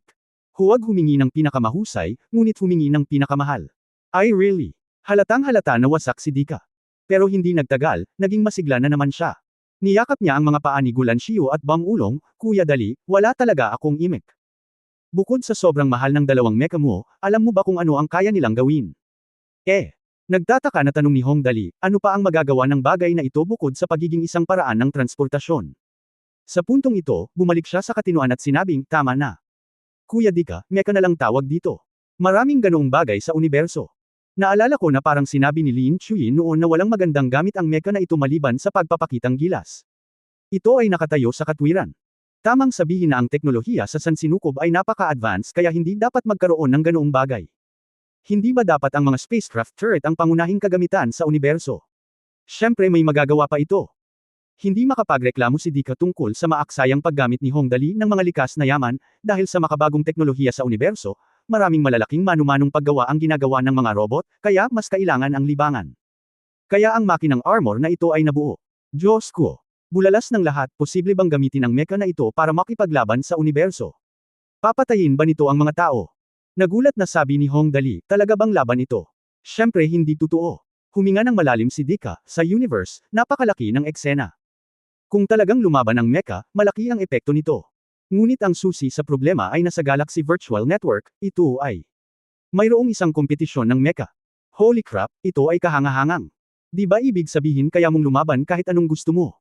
Wow! Kuya Dika, sabihin mo na dali. Paano maglaro sa mecha competition na ito? Si Hong Dali ay walang pakialam sa iba, ngunit paanong hindi niya pinapahalagahan ang isang masaya at kapana-panabik na bagay tulad ng mecha competition na ito? Bilang alibughang antas planeta, isa kang bastard na walang pakialam sa excitement, mga kasama. Sa virtual universe. Bilang karagdagan sa ating mga tao na nagpapatuloy sa pakikipagsapalaran upang kumita ng pera, ang isa pang malakihang aktibidad sa entertainment ay ang Mecha War. Sa pagsasalita tungkol sa kompetisyong ito, tuwang-tuwa rin si Dika. Ang Mecha War ay ang ahente ng Galaxy Noble Beta Star. Maraming uri ng virtual universe entertainment event, ngunit kasalukuyang may dalawang pinakamalaki. Ang isa ay ang King of Single Soldier Mecha Combat. Ito ay one-on-one na labanan sa pagitan ng mga mecha, na puro close quarters. Ang pakikipaglaban ay sumasali sa isang pyramid na istruktura, 20 sa pangkalahatan. Ang kompetisyon, at ang mananalo ay gagantimpalaan ng 2 milyong galaxy na mga barya. Ang isa ay tinatawag na Galaxy Super Robot War, na tungkol sa mga maliliit na pangkat na may 5 mecha bilang isa, ang koponan na mananatili hanggang sa dulo ay ang magwawagi sa 5,000 team na kompetisyon sa antas. Dalawang uri ng mecha competition. Ang isa ay one-on-one close combat, na halos katumbas ng martial arts fighting at boxing sa mundong ito. Yung isa naman ay team combat, small core combat, napakasarap isipin pa lang, di ba? Dali. Agad na natuwa si Tang Moxon nang marinig niya ito, paano kung makilahok din tayo pagdating ng panahon? Sa katunayan, ang ibig niyang sabihin ay lumahok sa kompetisyon at manalo ng ilang mga premyo, bagaman maraming mga kampyon sa universo ang maaaring hindi makuha ito. Pero paano kung sinuswerte ka? Ngunit mariing umiling si Hong Dali, bilang isang sobrang aliberga, paano ako personal na makakalahok sa labanan? Mapapanood natin ang labanan mula sa malayo. Naku, nakakatakot na eksena sa labanan, hindi ako nang ahas na tingnan ito, hindi ako nang ahas na tingnan ito. Galit na galit ako sayo. Galit na iniangat ni Tang Moxon ang kanyang ulo. Ala, tumingin si Hong Dali kay Dika, Kuya Dika, pwede mo ba akong ipakilala sa kanya? Sa katunayan, sa mecha battle na ito, walang masasabi tungkol sa one-on-one. Sa malapit na labanan, ang bawat tao ay nagpapakita ng kanyang sariling kakayahan, at ito ay nakasalalay sa kung sino ang magaling dito. Mataas. Ang pangunahing pinag-uusapan ni Dika ay ang Galaxy Super Robot War na lumalaban sa koponan. Nang pag-usapan ito ni Dika, tuwang-tuwa ang buong katawan niya, ang Galaxy Super Robot War na ito ang pinaka-interesante. Itong Super Robot Station, ang maliit na sukat ay daan-daan isang maliit na team o ilang libong maliliit na team, ordinaryo lang ang eksena. Ang malakihang Galactic Finals ay magiging kahanga-hanga. Iyon ay nasa isang virtual na universo, random na pumili ng isang hindi nakatira na sistema ng bituin, at pagkatapos ay bawat isa sa higit sa 0002000 na planeta ang mga squad ay ipapadala upang bombahin ang buong sistema ng mga bituin sa eksenang iyon, ang isa o dalawang planeta ay may tatengge sa bawat pagliko. Mecha fighting sa star system. Mayroong higit sa 200,000 advanced na mga planeta ng sibilisasyon. Ang bawat planeta ay may isa o ilang mecha squad, iyon ay higit sa 1,000,000 mecha. Sabog sa isang star system, oh shit, tingnan mo. Ito ay isang dapat makita. Matapos ipaliwanag ang labanan sa mecha kay Hong Dali, tuwang-tuwang din nilaan ni Dika ang kanyang mga labi, kung makakasali ako sa labanan, ang eksena lang ay magiging kasiya siya, ngunit sayang. Sabi ni Dika, medyo depressed, mayroon ka lang dalawa, na talagang kakaunti. Hindi ito sapat para sa isang koponan. Ito ay isang tanong. Paano kung gusto kong lumahok sa kompetisyon kapag pumunta ako sa universo? Bagamat magandang panoorin ang laro, maganda ring pumunta ng personal. Pagkatapos ay lalaruin nila ang kanilang laro, at lalaruin natin ang atin. Sa pag-iisip nito, matalim na tumango si Hong Dali, bueno, kung mayroon kang sapat na mga kwalifikasyon, ito ay simple. Lumingon siya kay Ling Xiaoyi at direktang nagutos, Xiaoyi, pagbalik mo, hilingin sa Tianjin Automobile Company na gumawa ng 100 jet black na kotse para sa akin. Lumabas si Angel, kapaki-pakinabang ako. Humph, madaling I disassemble at I assemble ang isa sa mga mecha. Si Xiao Wangmo ang Master of Control, siya lang. Ngunit ngayong may Dark Angel na stainless steel, ang problema ay mayroon pa ring dalawang nawawala. Kung sino pa man yun, siguradong hindi ako makakaupo. Gayunpaman, ang karakter ni Hong Dali ay dahan-daang hindi nagpakita ng anumang mga palatandaan ng pagkabalisa, at hindi nagtagal ay tumalon ang kanyang isip sa ibang mga lugar. Nga pala, Kuya Dika, ano ba itong i-metal na kasasabi mo lang? Napakamahal. Matapos marinig ang tanong ni Hong Dali, mabilis na ipinaliwanag ni Dika sa kanya, sa universo, dahil ang universo ay masyadong malawak, ang pinakamabilis na liwanag ay kailangang sukatin sa mga taon. Natural na imposible para sa mga ordinaryong spaceship na lumampas sa bilis ng liwanag. Sa makatuwid, ang pinaka-advanced na sibilisasyon sa universo ay nag-imbento ng isang space oscillation device. Ang space oscillation device na ito ay naka-inactivate ng maraming enerhiya. Space shock. Agad na naging masigla si Hong Dali nang marinig ang salitang shock. Napakalakas ng kanyang elemental shock. Hindi ba magiging mas malakas ang space shock na ito? Sa oras na ito, sina Tang Moxon, Li Nianwei at iba pa na sumusunod ay nagpanteng din ng kanilang mga tainga. Hindi madali. Ngayon ko lang narinig ang mga alien na nag-uusap tungkol sa mga bagay sa universo. Kung hindi, sinasabing ang kuryosidad ang pumatay sa pusa. Ito ay talagang hindi isang bagay na maririnig mo anumang oras. Space oscillation, ang partikular na kaugnay na teknolohiya ay palaging pinagkadalubhasaan ng beta stars, ang galactic nobles. Halos lahat ng kilalang interstellar carrier na nilagyan ng space oscillation device at space oscillation engine ay gawa ng beta stars. Bakas sa mukha ni Dika ang inggit. Ang mga maharlika sa galactic, sila ay mga tunay na maharlika. Ang sinumang makakita sa kanila ay dapat na igalang sila ng husto. Kung hindi, sila ay masentensyahan bilang mga krimen laban sa kalawakan. Ito ay napakaseryoso. Nang sabihin niya ito, napabuntong hininga si Hong Dali at ang iba pa. Ang hindi paggalang sa mga maharlikang galactic ay katumbas ng isang krimen laban sa kalawakan. Nakakatakot kaya yun? Masyadong malayo ang pupuntahan ko.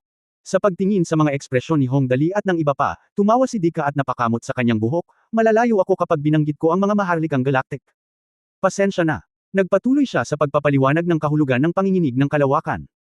Bagay, ang space oscillation na ito ay gumagamit ng space oscillation engine para mabulok ang immetal, bumubuo ng malakas na space distortion energy, at pamunit ng butas sa lokal na espasyo, at pagkatapos ay ginagamit ang protective shield na nabuo ng Space Oscillation Engine upang protektahan ang interstellar carrier mula sa napunit ito sa panahon ng pagkabigla sa kalawakan. Siyempre, hindi ko alam ang partikular na prinsipyong ito sa pagtatrabaho. Alam ko lang ang partikular na prinsipyong ito sa pagtatrabaho. Hindi niya kasalanan. Kunin tayong mga taga-lupa bilang halimbawa. Alam nating lahat ang mga kotse.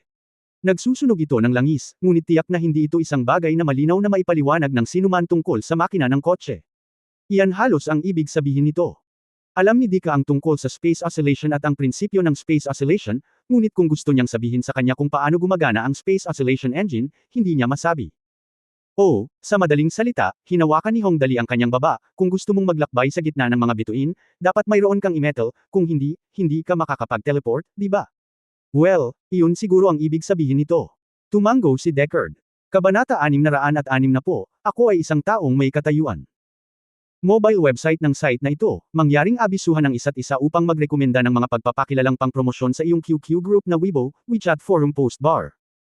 Ang YIM metal na ito ay isang pambihirang bagay, napakamahal, ang bagay na ito ay hindi maaaring sayangin dahil lamang sa sinasabing ito ay nasasayang, Hong Dali ay aktwal na kumukuha ng 12-dosenang toneladang YIM metal upang makagawa ng isang mecha ay sadyang napakasayang. Bueno, ang kalawakan ay nag-o-oscillate, ito ay kapanapanabik.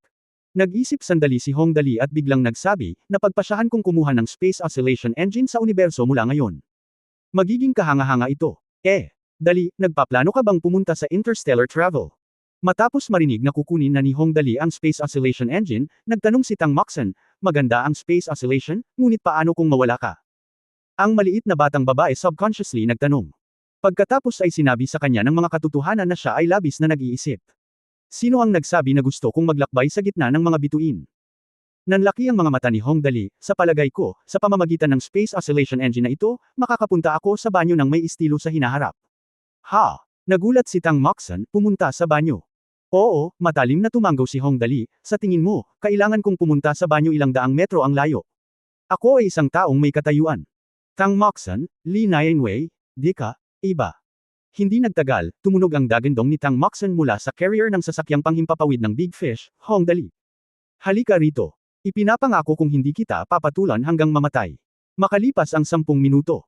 Nang matapos ang tawanan ng lahat, umupo silang lahat sa damuhan ng stadium para magpahinga. Tanong ni Dika, Kuya Dali, saan ka pupunta? Eto, parang wala ito sa bansa mo. May balak kaming pumunta. Tara explore natin ang Bermuda Triangle. Nakangiting sinabi ni Hong Dali, narinig ko na ito ay isang mahiwagang lugar, kaya naisip ko na may magandang bagay sa dagat na ito.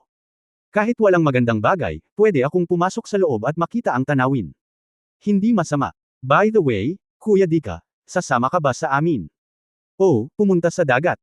Saglit na nag-isip si Dika, hindi ko alam kung may mahahanap pa ako, pero Kuya Dali, pakiramdam ko ay wala ng magandang bagay sa dagat na ito, tama ba? Sa pangkalahatan, sa universo, tanging ang mga planeta kung saan walang nakatira ang madaling makahanap ng mga relikya at kayamanan. Ito ang lugar kung saan ang mga interstellar powerhouses ay madalas na pipiliin na manirahan ng hiwalay. Sa pangkalahatan, ito ay nagkakahalaga ng maraming pera. Maaaring nagkakahalaga ng ilang milyong galaxy coins. Sabi ni Dika, nakatingin sa dalibin sa kamay ni Hong Dali, pervert ka. Bilangin mo. Ito ang unang pagkakataon na nakakita ako ng Chenjitang red beans na ginagamit bilang merienda. Ito ay Dali beans, tiyak na itinuro ni Hong Dali, ito ang aking eksklusibong merienda. Okay, Dali beans. Dali beans. Speaking of which, medyo gamaan ang pakiramdam ni Dika matapos isipin na Dali beans lang ito, ang eksklusibong merienda ni Hong Dali. Wala akong nakita. Akala ni Dika. Ngayong napagdesisyonan na nilang pumunta sa dagat, handa na ang lahat para umalis. Pagdating niya sa deck ng aircraft carrier ng Big Fish, laminggalinga si Dika sa paligid at nakita niyang wala man lang nagpalit ng damit. Nagtataka siyang nagtanong, Kuya Dali, handa na ba tayong bumaba? Hindi mo na kailangang magpalit ng anumang kagamitan. Bago siya sa isip ko, kailangan ng professional diving equipment para makapasok sa ganitong klaseng dagat. Kung tutuusin, kahit na maraming lahi ng tao sa universo, halos lahat ng matatalinong anyo ng buhay ng laman at dugo ay dapat huminga. Ngunit ngayon si Hong Dali at ang iba ay hindi gumagamit ng mga kagamitan sa pagsisid kapag sila ay lamusong sa tubig. Maaari bang huminga ang mga tao sa mundong ito sa ilalim ng tubig? Hindi na kailangan. Sinabi ni Hong Dali na hindi ito isang problema, Kuya Dika, sundin mo lang ako. Pagkatapos ay nagsimulang tumawag ng malakas si Hong Dali, Brother Squid, lumabas ka para kunin ang mga bisita. Pusit. Ano yun? Isang bagay mula sa dagat. Hindi kataka-taka na si Dika ang may tanong na ito. Kung tutusin, ang mga pusit ay isang espesyalidad ng mundo. Maya-maya, alam na ni Dika kung ano ang pusit na ito. Ito ay isang napakalaking higanti, ang nilalang ay tila halos malapit sa 200 metro ang haba. Pinakain ito ni Hong Dali ng maraming milk beans sa panahong ito. Una, isang malaking galami na may diameter na halos 10 metro ang nakaunat mula sa dagat. Ito ay natatakpan ng malalaking suction cup na may diameter na higit sa 2 metro, at ito ay inilagay lamang sa deck ng Big Fish aircraft carrier. Diyos ko! Sa sobrang takot ni Dika ay napaihi siya sa isang iglap. Masyadong nakakatakot ang mundong ito. Gusto ko nang umuwi. Gusto ko nang umuwi. Hindi kataka-taka na takot siya. Kung tutusin, napakalaki ng higanting pusit na ito. Okay lang, inalo siya ni Tang Moxon sa gilid, napakakaibigan at napakabait sa amin ni Brother Cuttlefish. Lagi siyang matulungin. Oo, tumanggo si Hong Dali, Brother Cuttlefish, dalhin mo kami sa dagat. Mag-adventure tayo. Pagkatapos ay nakita ni Dika na ang mga mata ng higanting pusit na ito ay napaka-standard na hugis W, na medyo nakakatawa. Aasa ba tayo sa pusit na ito para sa pagsisid? Lumunok siya ng mariin at sinabing, hindi tayo kakainin ito, di ba? Ayon sa laki nito, maaari na itong ituring na isang planeta-level alien beast. Sa virtual na mundo, minsang nagsalita si Dika tungkol sa isang planeta-level beast. Ang bagay ng mga dayuhan na hayop. Noong panahong iyon, akala ni Hong Dali ay sa virtual na mundo lamang ito umiiral, ngunit ngayon ay tila umiiral din ito sa totoong mundo. Hindi, sundan mo lang ako. Sinabi ni Hong Dali, na tinawag ang higanting pusit, Kuya Pusit, umalis na tayo. Kaya isa-isang tinapakan ng lahat ang sip-sip ng higanting pusit. Tingnan mo, napakalaki nito. Ginagawa ng suction cup na parang nakahiga sa malaking kama ang pag-upo dito, napaka-komportable. Hindi nagtagal, si Hong Dali, Tang Moxon, at Lin Nainwei ay naupo lahat sa pasusuhin ng higanting pusit. Huling bumangon si Dika.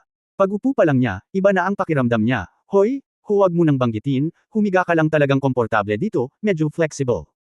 Pagpasok ni Dika sa tubig ay may napansin siyang kakaiba. Sumigaw siya sa walkie-talkie na ibinigay sa kanya ni Hong Dali noon, bakit walang tubig? Diyos, Hong Dali, makontrol mo ba ang elemento ng tubig?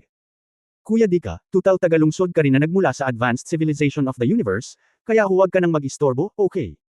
Si Hong Dali, isang kababayan, ay nagpahayag ng malaking paghamak kay Dika, isang tagalungsod, kakaiba ba ito?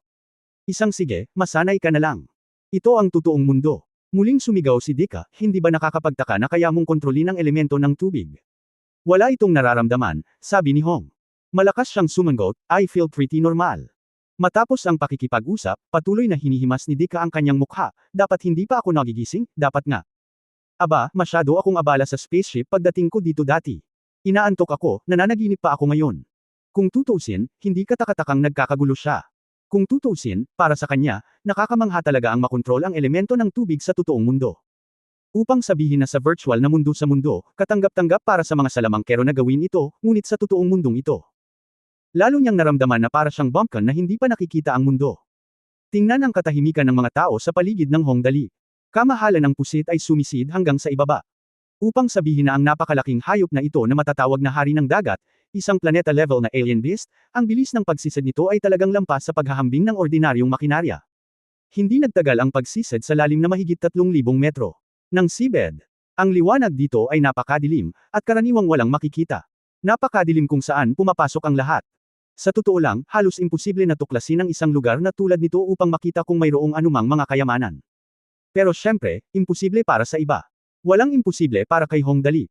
Kalmado niyang kinuha ang solar flashlight na espesyal na idinisenyo para sa kanya ni Lin Chuyin mula sa kanyang bulsa. Oo, ito ay liliwanag kung may liwanag. Hindi ito sisikat kung walang ilaw. Sinasabing ang bagay na ito ay walang silbi sa kamay ng iba, ngunit sa kamay ni Hong Dali, iba ito. Huwag kalimutan na ang bagay na ito ay may enerhiya. Batong pang-alahas. Hindi nagtagal, nagpatawag ako ng isda na maaaring kumikinang sa malalim na dagat at naglibot sa flashlight, kaya ang flashlight ay naging super flashlight. Ito ay isang kayamanan na may walang limitasyong enerhiya. Sa pag-iilaw ng flashlight, unti-unting lumitaw ang tanawin ng seabed sa harap ni Hong Dali at iba pa. Ito ay isang malalim na lugar ng dagat, at mayroong lahat ng uri ng kakaibang isda na naninirahan sa ilalim ng dagat. Sila ay lahat ng uri at napakaganda. Iba't ibang halaman din ang nakabaon sa seabed. Sayang lang at hindi dumating si Zhang Yi, kung hindi ay may ipinakilala pa ako. Dali, parang walang bagay dito, ang boses ni Dika, isang putik, batong isda at iba pa. Well, huwag kang mag-alala, hintayin mo akong magtanong, sagot ni Hong Dali, sandali lang. Sandali lang. Sinong magtatanong? Kakaiba ang naramdaman ni Dika. Sa ilalim ng malalim na dagat na ito, mayroon pa bang iba na maaaring itanong ni Hong Dali? Pagkatapos ay napagtanto niya na medyo minamaliit pa rin niya si Hong Dali. Obvious naman na ang lalaking ito ay isang napakagandang alibughang young master. Talagang nakikipag-usap siya sa isang piraso ng kelp. Hong Dali, Kuya Kelp, gaano ka nakatagal nakatira dito? May itatanong ako sa'yo, may alam ka bang kawili-wili sa paligid? Hindi naman nagtagal. Sinong matagal na nakatira dito? Oh, yung piraso ng kelp doon, okay, tapos tatanungin ko siya, ang gulo. Tang Moxon, Li Nianwei, di ka, iba. Masyadong pantasya ang lalaking ito Maaari nang makipag-chat si Hong Dali sa mga halaman. Sa katunayan, hindi nakakagulat na nagulat sila. Kung pag-uusapan, ito ang pakinabang na dala ng nakaraang pag-upgrade ng sistema ng Hong Dali. Sa pakikinig sa mga tunog ng lahat ng bagay, si Hong Dali ay maaaring makipag-ugnayan sa iba't ibang halaman at hayop upang makakuha ng ilang napakahalagang impormasyon. Pinaparamdam lang nito sa mga tao na parang 10,000 damo putik na kabayo ang nagmamadaling dumaan, tama ba? End of this chapter.